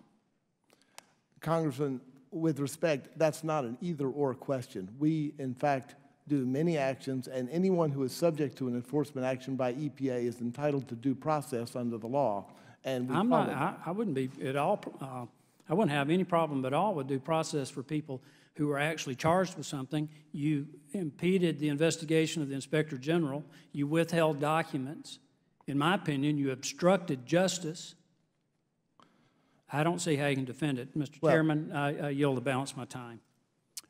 I thank the gentleman from Alabama. The chair recognizes the gentlewoman from Michigan, Ms. Lawrence. Good afternoon, or good morning still. I have some questions for the witnesses who are here today. You have been members of the federal government for a while. So my question to Mr. Sullivan, have you ever received EEO training as a manager? Yes, ma'am. How often do you receive it? Yearly. Okay. I want to ask Mr. Meinberg, have you received EEO training as a manager, and how often do you receive it? Yes, indeed, I have annually as well. So, Mr. Reeder, the same question to you. Can you tell me how many years you've had in federal government, and have you received the training? Yes, I have 30 years combined military and federal service, and I have received the training. Okay. In this training, is it stressed upon you that your obligation to address any complaint of alleged sexual harassment or a hostile work environment? I think I can answer that. The policy calls, actually it advises employees to tell their supervisor, and the supervisor is obligated to take action, which could be informal or formal depending on the seriousness of the complaint. In your training that you received, do you feel that the allegations and the proper action that should have taken was processed the way you've been trained? I honestly don't know of the cases prior to the time that Dr. Jutro was in my office. No, I'm talking about where you were directly involved. Yes. You felt you met the training and Yes, the obligation that you had as a manager? Yes, ma'am. So I've stated before I was an EEO investigator. So I clearly I clearly see a disconnect from the training, the responsibility you have as a manager, and what happened to an employee. When you have 17 women, 17, who are giving you the reports that their work environment is one that has been compromised because of sexual harassment, as a manager, part of your responsibility is to manage your supervisors. You cannot divorce yourself from what happened. Absolutely. It is challenging for me to sit here and know that women who come to work to earn a living, to take care of their families, women or men, in our federal government, who are the gatekeepers, the EEOC, with federal agencies to take care of the work environment. You failed, because if these 17 women who, over the course of the years, and you can't divorce yourself from it because it was a supervisor. I do have a question for you. How would you change the environment that we have seen here? You've been trained, you've been a manager for 30+ years. And this goes to Mr. Sullivan as well. I'd be pleased to answer that. When we have allegations that are filed with the Office of Civil Rights, those are tracked, and we have pretty good data if it's an EEO-related type of harassment. In fact, last year we had one filed case of sexual harassment with our Office of Civil Rights. In the preceding year, we had 2. Very low in number, but nonetheless, those 3 cases were filed with the Office of Civil Rights. There were other cases that were You do know if there is an environment where you feel that you're not going to be heard and there's consequences, filing of the formal complaints does not negate your responsibility for a work environment. Do you know that? I'm getting there. I think what might be helpful for us is to have a better system of knowing what other cases that are not going to the Office of Civil Rights, how they're being handled, and how many there are. And so right now, the way it's handled, they're not all necessarily centrally identified. Individual managers may have dealt with a case informally and may have counseled the person, and once the harassing behavior stops, that's usually the remedy that the victim wants. They want the behavior to stop. Once it stops, that sort of is the end of that record, and we don't really have a good sense of how often it's happening across the agency. Mr. Sullivan,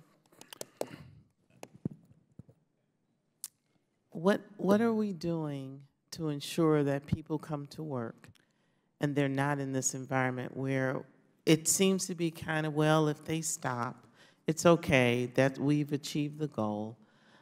They didn't file a formal complaint. What is your response to that? Mr. Sullivan, the gentlewoman's time has expired, but you can answer the question. Thank you. Thank you, Mr. Chairman.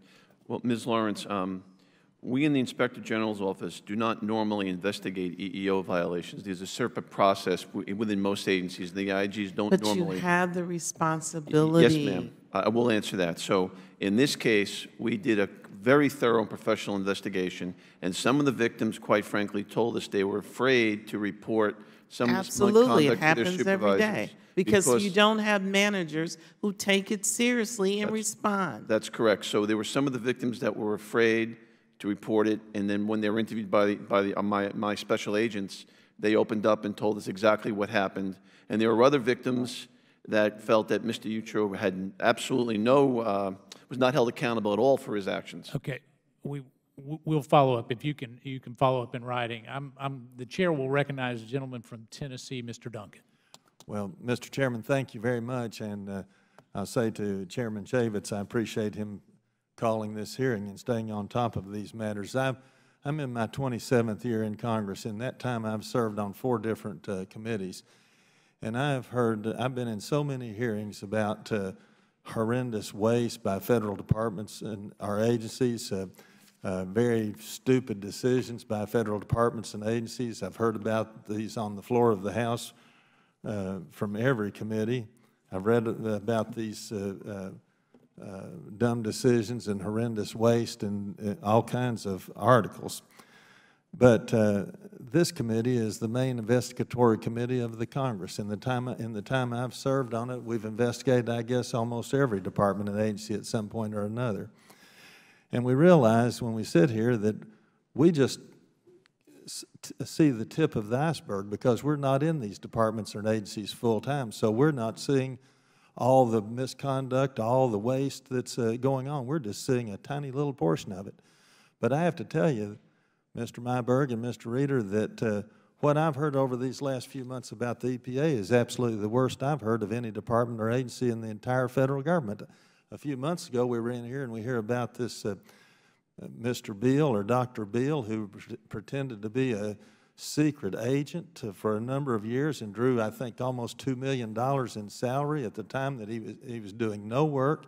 He was taking vacations around the world, just spending most of his time at home doing nothing. Except just, and then now we hear about EPA employees who are spending hours of their workday looking at pornography.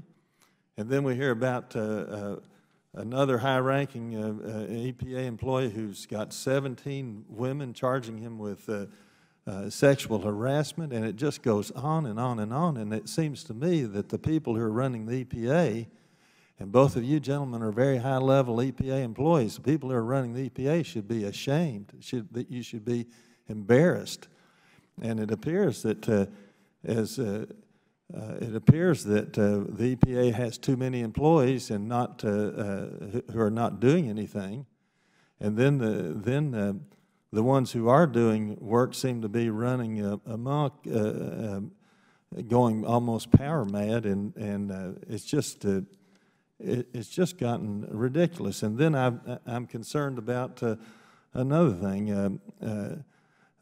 District Judge Lamberth made a ruling not long ago, and he said in the case of the Landmark Legal Foundation versus EPA that the EPA did not comply with FOIA requests, that they were extremely negligent in processing the request, and apparently we're delaying things to help the presidential election in 2012. And then we have another instance of the NFIB, the National Federation of Independent Business, sending a FOIA request to the EPA in May and not receiving an answer until December 30th. And the abuse just goes on and on and on, and then these people are allowed to keep these high-paying jobs, very high-paying jobs, way above what average Americans are making. They keep these high-paying jobs for months or even years after they've been discovered in doing some of these terrible, even sometimes criminal activities. It just is a shameful, embarrassing, pitiful record. And everybody connected with the EPA should be ashamed and embarrassed about this because, as I say, we know we're just getting the tip of the iceberg. Mr. Elkins,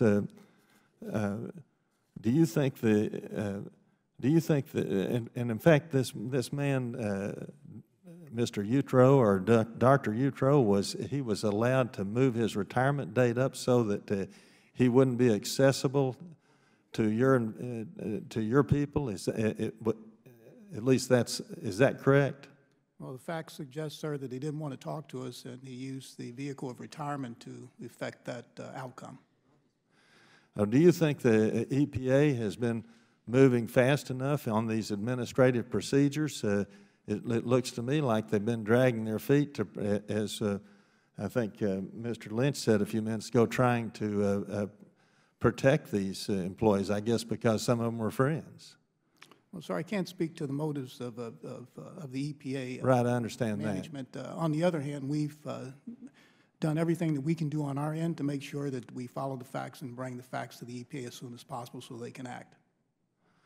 Well, I want to say this. We certainly appreciate the work of your office, because a lot of these terrible activities wouldn't be here in front of us if it wasn't for your staff in your office. And so I just want to say that I appreciate that, and I hope that we greatly decrease the funding of the EPA and greatly decrease the number of employees so that the people over there won't have all that time on their hands. And so maybe they'll do some good things for the country instead of doing so many ridiculous, shameful, wasteful things. Thank you very much, Mr. Chairman. I thank the gentleman from Tennessee. The chair recognizes the chairman of the full committee, the Honorable Mr. Chaffetz from Utah.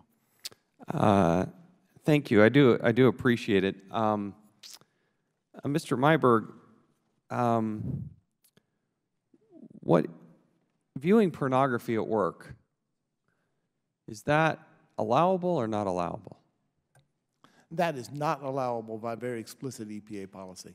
And what is the penalty for viewing pornography at work? The penalty will depend on exactly what happens, on what the extent. So what's the range? The range is from a warning to dismissal.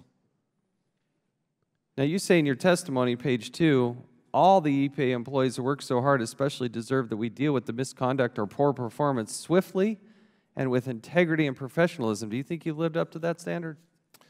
I think that we are moving as swiftly when we get information. I think there is room for improvement, and we've discussed that already this morning in the communication between ourselves, the U.S. Attorney's Office, and the Inspector General. Listen, I appreciate that, but the cases we talked to you about, which are some of the most egregious we've ever seen in federal government, there is no evidence that you have moved swiftly. I don't see any evidence of that. Let's go back to Mr. Manning for a second. Why didn't you swiftly and immediately, you put him on paid administrative leave? No, sir. I believe Mr. Manning was the case in Region 5, where he had child pornography. And yes. He was on. He was immediately taken on unpaid leave because there was a criminal. There was reasonable cause to believe that he had committed a crime for which a sentence of imprisonment could be imposed. My understanding is he was put on paid leave and then transitioned to unpaid leave. Mr. Sullivan? Yes, Mr. Chairman. He was initially put on paid leave for about 3 weeks. Then the agency transitioned that to unpaid status. Let me ask you, Mr. Elkins.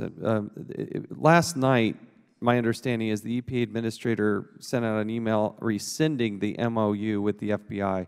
Explain that to us, and what is it that you're not getting that you believe you should be getting?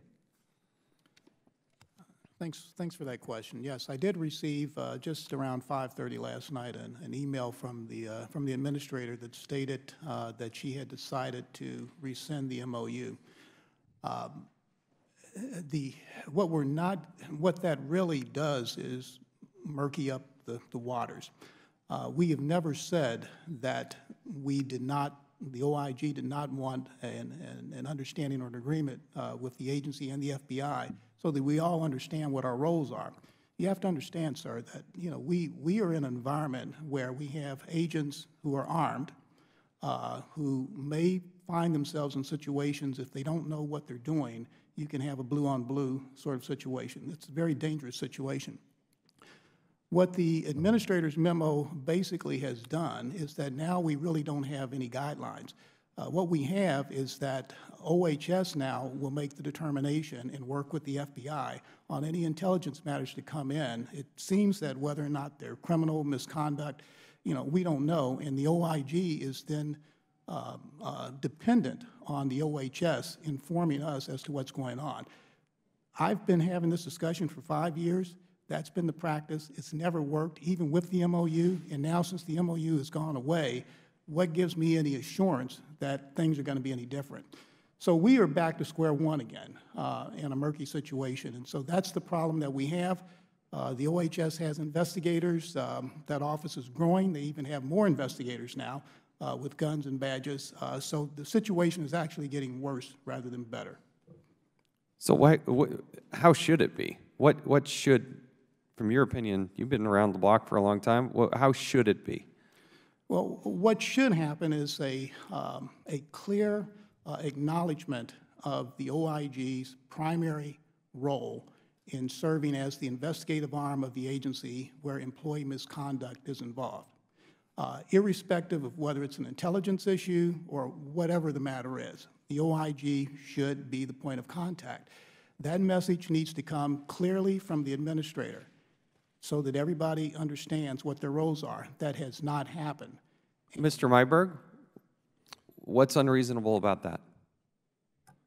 Mr. Chairman, a couple of things. One is, I have to admit I'm a little puzzled about the rescinding of the MOU, because it was my understanding, and we'll have to work with the OIG on this as we move forward, that the MOU itself was an objectionable thing, and that the rescinding of the MOU was something that was desired, and I think the administrator's intent was to take that issue off the table. Now, the Inspector General's office has its jobs, and the OHS has its jobs, and we fully agree with the Inspector General that the Inspector General needs unfettered access in the conduct of his lawful duties, and the administrator has stated repeatedly that that is what she expects of every EPA employee. Do you have unfettered access? No, sir, we do not have unfettered access. Mr. Myberg, why doesn't he have unfettered access? You just said he should. I admit to being puzzled, because from where I sit, at least, he does. Okay, Mr. Elkins, what do you not have unfettered access to? Well, as I previously stated, sir, in terms of investigations, we conduct the investigations. We have the ultimate authority to conduct those. Right Mr. now, Myberg, do you disagree with that? Mr. Elkins, I believe, is referring to investigations of personnel matters, which we believe that he has the ability and right to do, and that we encourage employees to cooperate when he conducts those investigations. So when you initiate those, do you inform the Inspector General? We generally ask the Inspector General, as we Generally? How about all the time? Pretty much all the time. Pretty much all the time? Why not all the time? What are the exceptions? When you have a matter that's a serious, and I'll use the Utro case as an No. We just said all or nothing, right? So is it all or nothing? When we have a matter that involves a conduct that requires investigation, we ask the Inspector General to come in and do an investigation. And I will also say that from the standpoint of my career, there have been many very productive investigations that the Inspector General has done that have been helpful to conduct and discipline in the agency. Mr. Elkins? Yeah, the question that needs to be asked is when do they provide that information to us? What we are finding is that the agency may have the information, and then they sit on it for a while, and then eventually, yeah, it may get to us. Also, Mr. Myberg, I want to be clear that we're parsing things out here. Mr. Myberg, in all due respect, indicated on personnel matters, they do refer it, matters to the OIG. It goes much further than that. Matters not only personnel, criminal matters, any matter that has a nexus to employee misconduct should initially, as soon as it comes in the House, they should pick up the phone and give us a call. That's not happening. Mr. Myberg? Again, I believe that the agency has been very clear that the Inspector General, in carrying out of their lawful duties, has unfettered access to the work of the agency. Well, they have unfettered access, but they don't know what they don't know. The process to work properly requires you, the EPA, to inform the Inspector General that there may be an issue. And that be all of the issues, not just some of them, not pretty much, not any other disqualifier.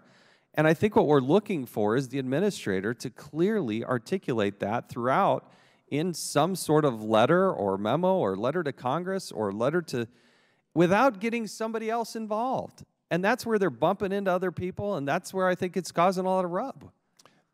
Thank you, Mr. Chairman. I appreciate that. And I'll be glad to supply for the record the statement the administrator issued within the last 6 months over the fact that employees have a duty to cooperate with the Inspector General. Let's keep following up on that. I need to ask a couple others in indulgence to the rest of the committee here. I'd appreciate it. Mr. Reeder, I have a question about the personnel records. Part of the challenge that we have in the specific case that Mr. Gowdy and others have brought up is that you did not go back and interview the immediate supervisor. Is somebody under consideration for a promotion? It seems like the very first person you do is go talk to their immediate supervisor who's telling the Inspector General. That didn't happen. So the question that I have is, doesn't the personnel file, isn't there some sort of electronic record that you as a manager looking to promote somebody could go look and say, and doesn't it show up in some sort of personnel record to show that this person has had, at this point, more than a dozen women complain of sexual harassment to one degree or another? Mr. Chairman, I think you're Mr. Chairman over there as well. Yes. I think, and I don't mean to offer this in defense of myself or any other actions, but just for clarification for the committee, this was a temporary assignment for Dr. Jutro. It was not a promotion. But it's not what we would consider a promotion. Did he make more money? No, sir. Did his title change? His title changed, but his position of record remained in the Office of Research and Development, and he was on a detail, which is a temporary assignment. And I don't mean, again, I don't mean that in a defense in any way, just that it's important to get the facts right. I know that you're interested in that. And it did not involve a promotion in the sense that the government considers promotions. So there was no formal vetting. Yeah, but we're talking about 17 women who are harassed, and there doesn't seem to be a flashing red light that goes off in somebody's office to say, hey, we got a problem down here. Why does it take 17 women? Why didn't it happen after the first incident? So in answer to your question, I think I kind of got to that earlier with Congresswoman Lawrence's question that I think it might be beneficial to have a better record of what actions are being taken by management that are not centrally investigated or adjudicated. So what are you going to do about it? I have to say the vast majority of these cases often don't rise to a level of a serious charge of harassment, but they are matters that we have to take seriously. And I mean, I have invested as much as any senior executive at EPA. What has to happen to a woman to be serious? If it's unwanted and it's persistent, I mean, there's a very persistent. So if it only happens once, it's okay? It doesn't rise to the legal definition. So if it happens once, if it's not persistent in your mind, then it's not harassment? Mr. Chairman, I'm not defending harassment in any You said it had to be persistent. But I'm trying to tell you qualified it with persistent, and I'm challenging that. Why does it have to be persistent? That's what I've learned in the training from the EEOC, that it has to be of a manner that creates this hostile work environment for an employee. So if it happens once, that's very serious. If it happens once, is it unacceptable? It's unacceptable. But in your mind, does it rise to the level? You said it had to be persistent. It rises to a level that a manager needs to do something about it. Yes, it does. Does it rise to a level of a legal, I'm sorry, does it meet a test for dismissal or formal disciplinary action? It's all very case specific, but I have to say it's unacceptable at any level, and our managers are obligated to take action, sir.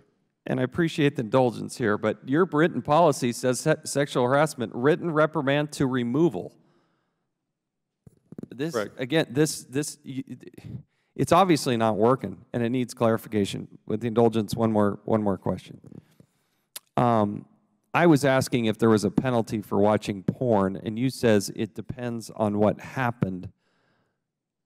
I mean, how many different ways are there to watch porn? Where's the threshold where it depends? Mr. Chairman, any amount of watching porn is unacceptable. When you were considering, you identified that there was porn, you look at all the factors that you would look at, the so-called Douglas factors, to consider in considering what penalty would be imposed. And they include the magnitude and extent of the offense, the employee's prior discipline and conduct record, and the other 10 factors that go along with the Douglas factor. That's what the table is intended to represent. Clearly, the cases that we're looking at here were very severe cases, and those exacerbating circumstances have been taken into account in the action that the agency has proposed to take. And they still weren't immediately fired. They still were on paid leave. Here are two things I'd like you to do. One is specific to pornography. I want to see the written policy, and I want to see whatever notification you've put out over the last several years. I mean, maybe there's 20, maybe there's none. I don't know. Provide those to us in our committee. And then the definition of the sexual harassment, why the wide range? Is it a definition of persistent, not persistent? We're trying to help solve this, and that's the spirit in which we do this. We would appreciate your help. We thank you, gentlemen. I yield back. I thank the chairman Mr. Myberg, let me follow up on one question with his, because you talked about viewing pornography. As you know, we have a bill in there that would prohibit that on federal assets and computers. So my question to you is very simple. How many hours of pornography watching is an offense? Any pornography watching on government time, on government equipment. Okay, so how many of your employees would you say have this problem? Boy, I sure hope not many. What do you mean hope? You mean you haven't checked? I have not personally supervised. Has anybody? Employees. Yes, they're supervisors. So can you give us the names of the people who have actually checked all the EPA employees for this? Is that your testimony? I can't believe that would be accurate. No, that is not my testimony. Okay, so what's your testimony? My testimony is that I do not believe that EPA has a widespread culture of employees. So how would you know? I would know because those issues would have been identified and reported to a greater degree than they have. Well, 17 counts of sexual harassment were reported to all kinds of people, and we didn't deal with it. So do you have 17 different violations of this particular thing before it gets raised to a point where somebody retires? I want to make sure we're clear about separating the pornography and the Peter Utro case, which was the one individual. Well, I see them as connected, but you go ahead. You can separate them. If you want to justify pornography watching at the EPA, you go right ahead. Let my testimony be exceptionally clear. I do not want to justify any pornography watching at the EPA. All right, so my question still stands. How much is too much? Any is too much. All right, so how do you know what's being done at your agency, Mr. Myberg? Have you instructed anybody to check into it? We have asked all of our supervisors to be aware and that this is... Have you personally instructed? Can you send us an email or a memo that's sent out that says we have zero tolerance, is what you're saying today? Have you sent that out? And have you put blocks, the second part of that question, have you put blocks on those government computers? Congressman, we have identified ways to put blocks against known porn sites. We have two issues that in all candor, I have to describe. One is that the internet moves faster than we do. It moves faster identifying sites, so we clearly haven't been able, So you're saying it's a technology issue? Mr. Myberg, come on. You're saying that there is not the technology to block that on federal computers? No, there's the technology to block sites that we know about. Sites crumb up faster than we can keep up with them. That is just the life on the internet. So you have blocks on everybody's computers that, as of today, we could go and check everyone's computer and there would be a block on there for current technology. Is that your testimony? For as many, my testimony is to the best of my knowledge that we have blocks on accessing known porn sites. I want to just elaborate. So how do these, I mean, these EPA, I mean, it's amazing to me that they can watch it for several hours and continue to get a bonus. How does the guy get a bonus? I wish I could answer that question. I do not know. Well, are you in charge of that? I have not been in charge of that. Is Mr. Reeder in charge of that? Congressman, are you in terms of how do you justify a guy that's watching porn 6 hours a day and that he is still an outstanding employee and get it as a bonus? I mean, explain that to the American people. There is no explanation for that. So why did it happen? Because there was a failure in the system. So how many failures do you have, Mr. Myberg? If I knew how many failures I had, then I'd be in a better position to give an answer. Well, you prepared for this particular hearing. I assume you coming to this hearing was not a surprise. No, it was not. So when you did your research, how many problems do you have? I have not got a list of how many problems, nor do I know the problems I don't know. Well, therein is the problem. If the problems are there that you don't know and you're not looking, who has the responsibility for looking in your agency, Mr. Myberg? You? The first-line supervisors of employees are the ones who are responsible for supervising employee conduct. And that, in fact, is the point of why we need to make sure our supervisors are well-equipped. So you're saying that this is all a first-line supervisor problem? No, sir, I'm not. I think first-line supervisors need support from the senior leadership of the agency so that when they find examples of misconduct... I couldn't agree more, and therein is the problem, Mr. Myberg. I don't think it's first-line supervisors that see the problem. I think it is a cultural problem that goes up to the level of Mr. Reeder here. Because when you have agencies senior levels that are willing to turn a blind eye to the kind of horrific stuff that we've heard today, it is very troubling. Wouldn't you agree, Mr. Myberg? I completely agree that we need to create a culture in EPA that makes it clear that watching pornography on the job is unacceptable, and that we need to support actions to make sure that people who do that are properly sanctioned. All right. Let me ask you this.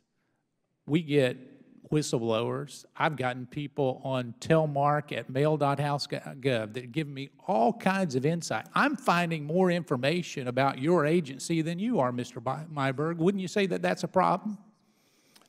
That sounds like a serious problem. And I am. And what happens is there's a culture where they don't feel comfortable talking to you. They feel comfortable talking to the Inspector General. Why would they not feel comfortable talking to you or Mr. Reeder? What possible reason would there be for that? That I don't know, and I think that is... I can give you an answer. If you can't come up with one, I can probably give you an answer.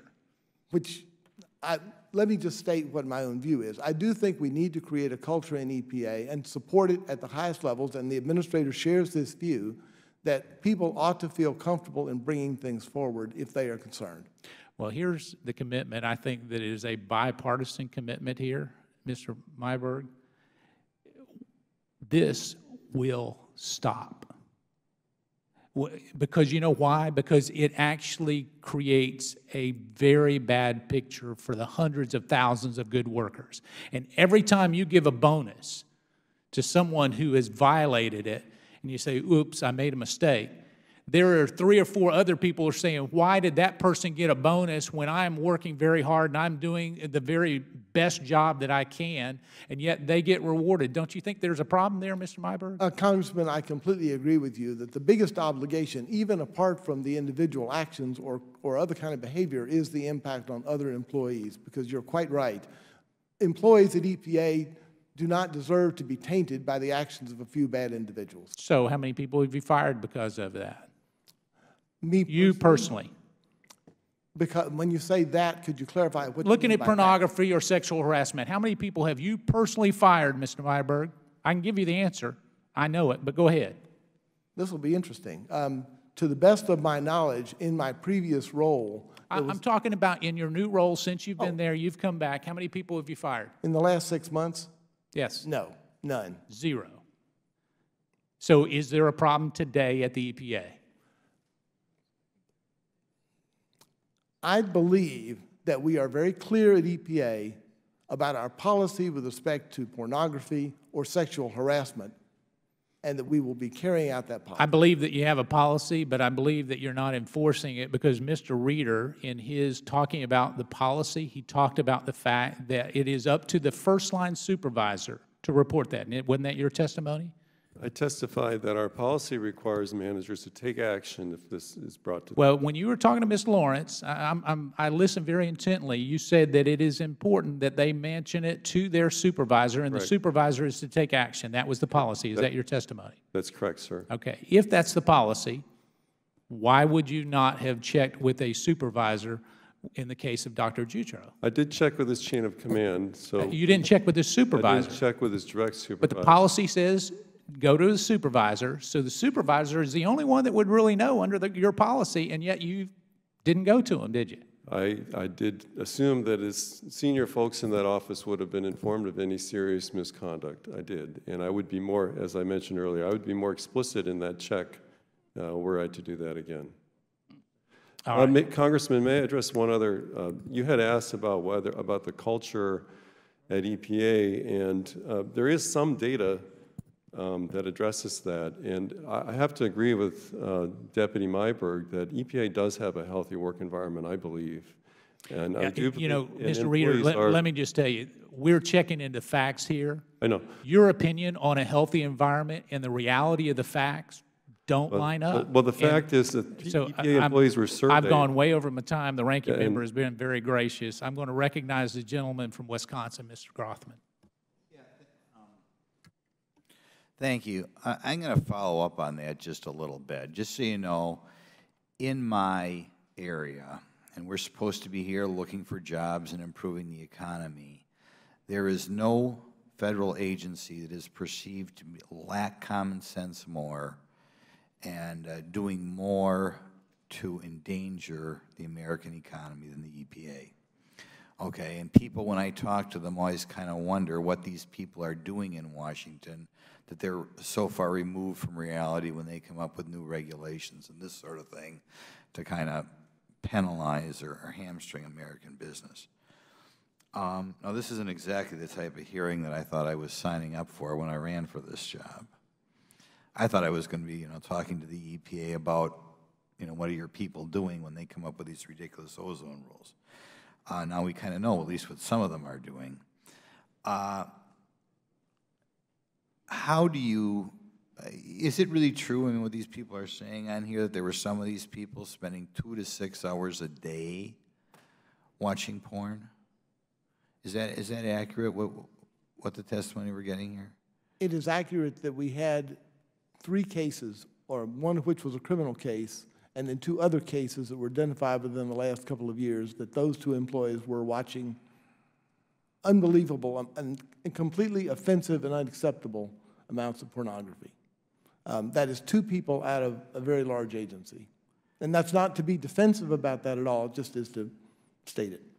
Do you think, because that's what they were doing, first of all, that more people could be doing it, and secondly, if in their job they had the time to dilly-dally around and spend 2 to 6 hours watching porn, maybe other employees are spending 2 to 6 hours doing maybe not things that would be as interesting to the home viewing audience, but doing whatever else people do when they're not working?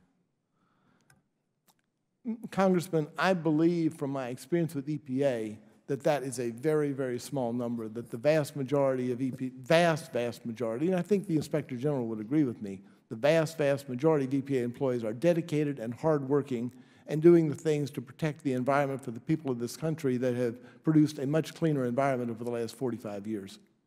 In the future, if you catch someone watching porn on their computer, how often do you have to have that screen up before you think they're terminated? It's clear that the 2 cases involved, that the proposing official felt that that was more than enough information to require them to be terminated. I don't know that there's a specific bright line, because we have to consider due process and the Douglas factors in doing conduct and discipline cases. But clearly what these 2 employees did, and not to prejudge the last action, which is still an administrative process, but it was way out there. Okay. I maybe, like a lot of people, we had other meetings going on in the building. Maybe I didn't catch. You're saying the Douglas factors. Do you think an hour a day, a half hour a day, 15 minutes a day, 5 minutes a day? What are you saying rises to the level that you feel that maybe this person should find another line of work? Well, again, to be clear, any amount of watching pornography on EPA computers on EPA time is unacceptable. The question then becomes, what level of sanction would you impose as a result of that? Right, that's exactly right. And if we find that somebody has been watching porn for an hour a week, a half hour a week, 15 minutes a week, at what point do you think they should no longer be working for the EPA? If you just had to give us a wild guess. I'm hesitant to do that about any specific cases, but some of the kind of upper numbers that you mentioned would cause grave questions for me if I were their supervisor, why that person should be working for EPA. Okay, how about the lower numbers I mentioned? How about a half hour? You think a half hour is out of line? There would be consequences and discipline associated with that. Again, and I don't want to make it sound like I'm being splitting hairs or being overly complicated, but each one of these cases has to be considered individually. I tell you what I'm going to do for you, just because, this is not an area that I'm an expert in. Next time I go back to my district and I tour my local manufacturers that are being, really threatened with their existence and throwing all their employees out because of what the EPA is doing, I will ask them how many hours a week or half hours a week or 15-minute slots a week of porn they allow their employees to watch before they terminate them. So you kind of have kind of know what the average company out there feels is a good policy. And I'll get back to you on that, and then you'll have some direction. Is that okay? And I appreciate you spending the time today. Thank you, Congressman. I thank the gentleman. The chair recognizes the ranking member of the full committee, the gentleman from Maryland, Mr. Cummings. Thank you very much, Mr. Chairman. Gentlemen, your day with us is just about ended. But I got to tell you, if I were watching this, Mr. Myberg, just look, watching C-SPAN, I'd be disgusted. We're better than this. We are so much better. Just think of the idea of the sexual harassment issues. You married? You married, Mr. Myberg? Yes, sir, Mr. Ranking Member. The idea that your wife would come to work after doing all the things she has to do to get ready in the morning and take care of her family, and then she got to come and be harassed. And then it seems as if the powers that be don't address those issues when they find out about them. Man, you go crazy. And I tell you, and then, I was just thinking about what a negative, all of this has on the morale. Chairman, you talked about it a minute ago. The idea that you've got these folks who stay in the employment of our EPA after having done these things. And I just can't get past what you told me a little earlier about how you were waiting. You guys were waiting for the U.S. attorney, and come to find out you already had permission to move forward on the pornography cases. Something is missing. And we are better than this. We are so much better. And if you can't do the job, you need to let somebody else get in there and do it. Because a lot of people are depending on government functioning properly. They just want to come to work, do their job, give them their blood, sweat, and tears, and then go home. But then their morale gets destroyed when they see people coming back to work. They don't get, just a little tap on the hand. Come on back. Welcome. Let's watch some more porn. Come on, give me a break. This is crazy. We're better than this. Do you agree? Congressman, I absolutely do. And the point that you made is that the people who most deserve that we take action on cases of folks who are engaged in terrible conduct, the ones who most deserve it are the employees of EPA. And I want to make sure I'm clear on a couple of points. Yeah, be clear, because I got to tell you, man, I'm a bit concerned here. Well, because I don't feel the sense of urgency. No, yeah, that's right. I said I don't feel the sense of urgency. I do not feel the sense of significance. I don't feel the sense of, the only reason I mentioned, asked about your wife is because, you just seem, I think sometimes people need to flip things and think about, how they would want their relatives to be treated, or their daughter. You follow what I'm saying? So I was trying to get some of that urgency out of you, and I'm working on it. Well, thank you, because I think that would be an appropriate sense to get from me, is that sense of urgency. Yeah, I wanted to paint a picture for you. Yes. Because sometimes maybe, we may be met, but when you think about somebody you're close to, somebody you love, somebody who supports you, somebody who has your children, go ahead. So now we got you at the urgency level now, I guess. No, absolutely. And okay. The fact of the matter is, watching pornography on government time and on government equipment is prohibited by EPA policy, and we are indeed urgent about that, because employees who engage in such behavior will face disciplinary action up to and including removal. And EPA is going to, in doing that, and one thing that hasn't come out in this hearing, I do want to make a point. In doing, Make it quickly, because I got Okay. I got just a few things else I need to okay, ask. EPA wants to follow the law, and part of the reason we want to make sure we follow the law in these things is so that actions that we take are sustained on appeal to either the Merit System Protection Board, the EEOC, or in the district court, because the consequences of an action that we took where we removed somebody and then that action was overturned would be pretty bad. I got you.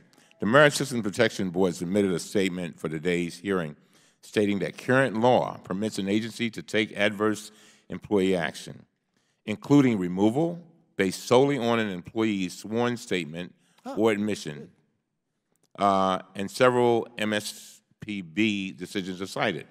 The I'm sorry, Mr. Chairman, I would ask that it be admitted into the record. Without objection. That'd be helpful. Thank you. Do we have an extra copy for him? Oh, you have it. Huh? Oh, no, I want this gentleman. I want you to have it, Mr. Myberg. I'm going to get you a copy of it. But the MSPB has determined that, and I quote, an agency may rely on an appellant's admission, and this is a quote, in support of its charge. So, Mr. Myberg, help me with this. Why wasn't this employee's detailed admission of downloading and viewing pornographic images on EPA equipment over the course of years sufficient to initiate a removal? Congressman, I don't mean to be evasive, but I can't speak to that particular thing. I do think, and I have urgency about this, that we do need to work better with the Office of the Inspector General and with the Department of Justice and U.S. attorneys to make sure we ourselves clearly understand. So we have work to do. We understand that. Okay, but were you familiar with what I just talked about? Were you not necessarily the document, but the fact that you could do this? No, this is actually new information to me. Did you know that, Mr. Sullivan? Yes, sir, I did, Mr. Cummings, and we communicated that to the labor and employee relations attorneys that we dealt with continually on both these cases, that you were free to take action and that you certainly could take action. But they chose to wait until the very end, and it's inexplicable to me. I don't know why they did that. Mr. Myberg, we got to do better. I'm sorry. This is not acceptable. It is not acceptable, and I feel sad about it. And listen to me, man. You ain't got to say nothing. I'm almost finished. I feel sad about it. Because I mean, you got Mr. Sullivan and Mr. Elkins, and I think I was a little hard on you all in my opening statement. And I didn't mean, and then I look back, it's not your fault. You did your job. You did what you could do. You gave the advice, you tried, but then it seems as if you were hitting brick walls and trying to accomplish what you wanted to accomplish. And for that, I apologize for what I said earlier. Because I couldn't figure out why things weren't moving fast enough. Now I know. Now I know. And you know who it is? It's you, Mr. Myberg. And you, Mr. Reeder. And there's absolutely no excuse for it. I'm sorry. It just isn't. And so, and this is the last thing, Mr. Chairman, thank you for your indulgence. Earlier I asked for a commitment of the EPA and the IG to work together to share admissions of employee misconduct. And Mr. Myberg and Mr. Elkins, you both agreed to do that, and I think you did. And I just want you to keep, the chairman and I, you keep us informed of your progress. And you are going to start working on that immediately? Can you, somebody? Yes, we'll do that. Did you? Yes. Okay. And can you give me some date when I can expect an answer? Because I don't want to wait too long. Can we get, I want a date now. Give me a date. Let's see this. We will work together with the Inspector General, and we will get you a follow-up on that by the end of June. What'd you say? The end of June. Why is it going to take so long? I want to make sure that we are doing this. Mr. Myberg. Yes, I'm not trying to. Mr. Myberg. Tell you what, make it the end of May, all right? To me, that's too long. Okay? Yes, sir. End of May. Will you try? Yes, sir. And if you're having difficulty, would you let us know? You can contact the staff or send us a letter if you're having difficulty getting together, because we expect something by the end of May, all right? Yes, sir. Thank you all very much. Thank you. I thank the gentleman. Before he leaves, I want to make one comment. We were discussing and talking about employee morale, and there's no one more committed to the federal workforce than the gentleman from Maryland. But it also shows to his character, Mr. Elkins, Mr. Sullivan, when the ranking member is willing to apologize for perhaps being overzealous, and that just speaks to your character, Mr. Cummings. I just want to thank you for that. Mr. Myberg, I want to be very specific. You know, a lot's been talked about, and I understand that you have a zero tolerance for porn watching. But in light of the revelation that the ranking member just provided to you, that you have the ability, not only the ability, the requirement to address these kinds of behaviors. I'd like to know from you today if we have a EPA employee who is watching porn, and let's pick an hour a week on average. Are you willing to fire them? Yes or no? I am not willing to make a judgment on an individual case without. If they admit that they've been watching it and you find it on their hard drive, are you willing to fire them? Yes or no? I will answer for myself. You're the head of the agency, well, one or two down. Yeah. You can answer for the agency. Yes or no, will you fire them? If we have an employee who's watching, and I'll go with your scenario, if we have an employee who's watching an hour a day of porn, and that is documented, and by the whatever forensics we need to do to document that, that seems to me it would be an appropriate case for proceeding with termination. That's not a yes or no, Mr. Myberg. That is a question with a question. My question is very specific. If they are watching porn for an hour, it's a low threshold. I mean, most of the others, I wouldn't even tolerate that. No. Would you fire them? I understand that, and like I yes said, or no? I would fire them. Will you instruct your departments to fire them? I will take that information back and no. Yes or no? It's not a yes or no. There is a yes or no to the end of this question, and we're going to get there eventually. So if the answer is no, just tell the American people no, because that's what I'm sensing is the answer is no. I don't think that's fair, but I also don't think it's fair to me to prejudge every case that would come before a supervisor or before the agency. And I'm sorry that that's not a simple yes or no answer, but it's just not. So the answer is no. The answer is not no, and the answer is not in every case. Mr. Myberg, let me just tell you, I know they brought you back and you had a stellar career at Region 4 and other places. But I can tell you, you're doing the EPA a disservice today. If you cannot, before the American people, admit that watching porn is offensive enough to fire them, moms and dads all across America don't understand that, and quite frankly, neither do I. Congressman, I completely agree that watching porn on EPA computers and EPA work is not acceptable. But if you don't do anything about it, Mr. Myberg, it will never change. And what I'm hearing from you today is that you're not going to do anything about it, and I am saddened to hear that. Mr. Sullivan, Mr. Elkins, I want to thank you for your work. I want to also let you know that the ranking member and I were talking about this. I know the chairman, Chairman Chaffetz, is not going to let this go by the wayside. If you will continue to follow up and do your work, please thank all of those who work with you. The other is if we do not get clarity by the end of May, as the ranking member has suggested, on working with you, we are asking you to report back to this committee of any potential problems. Mr. Elkins, are you willing to do that?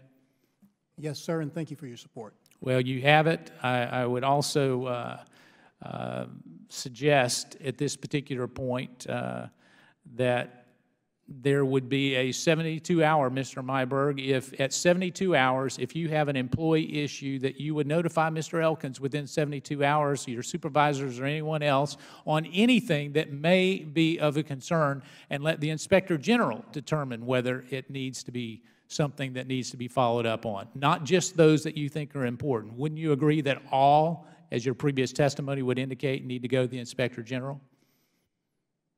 Again, my testimony is that my own experience in going to the Inspector General. I don't care about your own experience. You'll be long gone eventually. Should the agency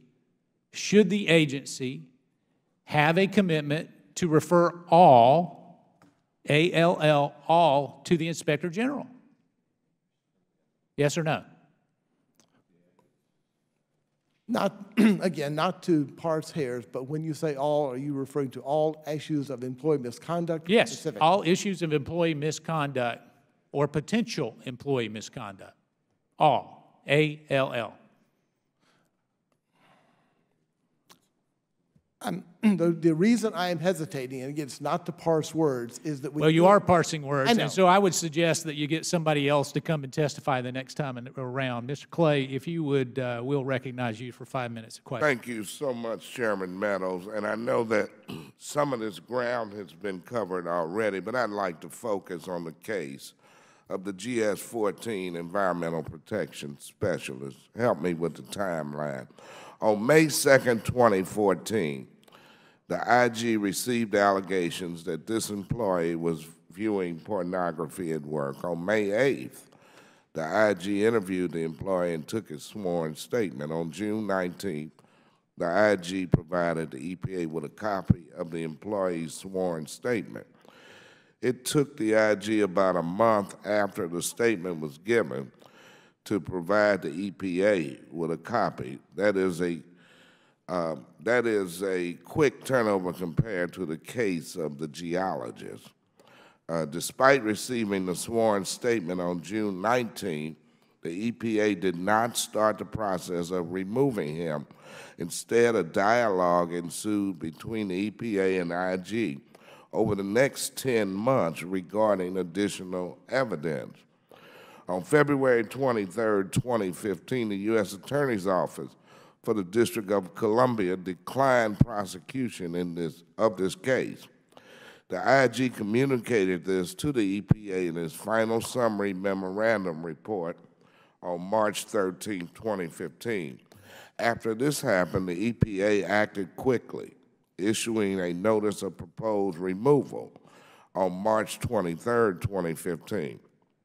And this case is currently pending, so we cannot delve further into the detail. But it is difficult to understand why the EPA did not go forward with removal proceedings as soon as it received the admission. At that point, these were no longer just allegations. They were admissions by the employee himself. Yet, here we are, it's nearly a year later, and the employee's removal is still pending. What I'd like to hear from the panel is whether there's a way we can handle similar cases more effectively and efficiently in the future. And Mr. Elkins, I'll start with you.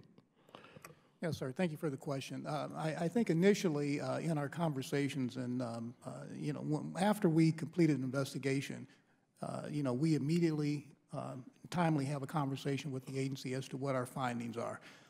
At that point, once we turn it over to the agency, it's up to the agency to act on it. In the past, we've had discussions about what an admission means, what the culpable level of standard of proof. We have that discussion, so we've gone through this many times, with the agency. But once it leaves my shop and we give it to the agency, we're dependent on the agency to act. Mr. Sullivan, anything to add? Mr. Clay, no, I concur with Mr. Elkins, and we acted appropriately in this investigation. And not only do we turn the report over within a month, Immediately after we interviewed the environmental specialist, we verbally briefed his supervisor as to the results. So within a day of the investigation beginning and the interview being conducted, we verbally briefed the supervisor, and then we turned over the confession within a month. Okay, well, take it from there, Mr. Meeberg. And to make to that point, one of the things we have discussed in this hearing this morning is that perhaps EPA needs, not perhaps, EPA needs to look back at its own internal procedures to enable us to proceed based on the admission without waiting for the final conclusion by the Attorney General's office about whether or not they're going to accept a matter for criminal prosecution. That would have speeded this case up. Okay, where is it now? Is it, let's see, which one? is the employee still there? I'm trying to remember which employee. There were 2 employees. I'm trying to remember which one. This is the GS-14 Environmental Protection Specialist. Where that is that the agency proposed removal of the employee. The employee, as is his right, contested this and is going to a hearing with the deciding official today. I see. Mr. Reeder, anything to add? No, Congressman. Okay, let me pose this question to the entire panel. What can we do to get all of the necessary evidence to the agency more quickly to facilitate quicker removals in cases where the individual has admitted serious misconduct? Mr. Elkins, we'll start with you. Yes, sir. One of the issues here is that once we have provided our evidence to the agency, what we hear in many cases that the agency says, we don't have enough evidence. So give us more evidence. And again, when you have an admission, you don't need much more than that.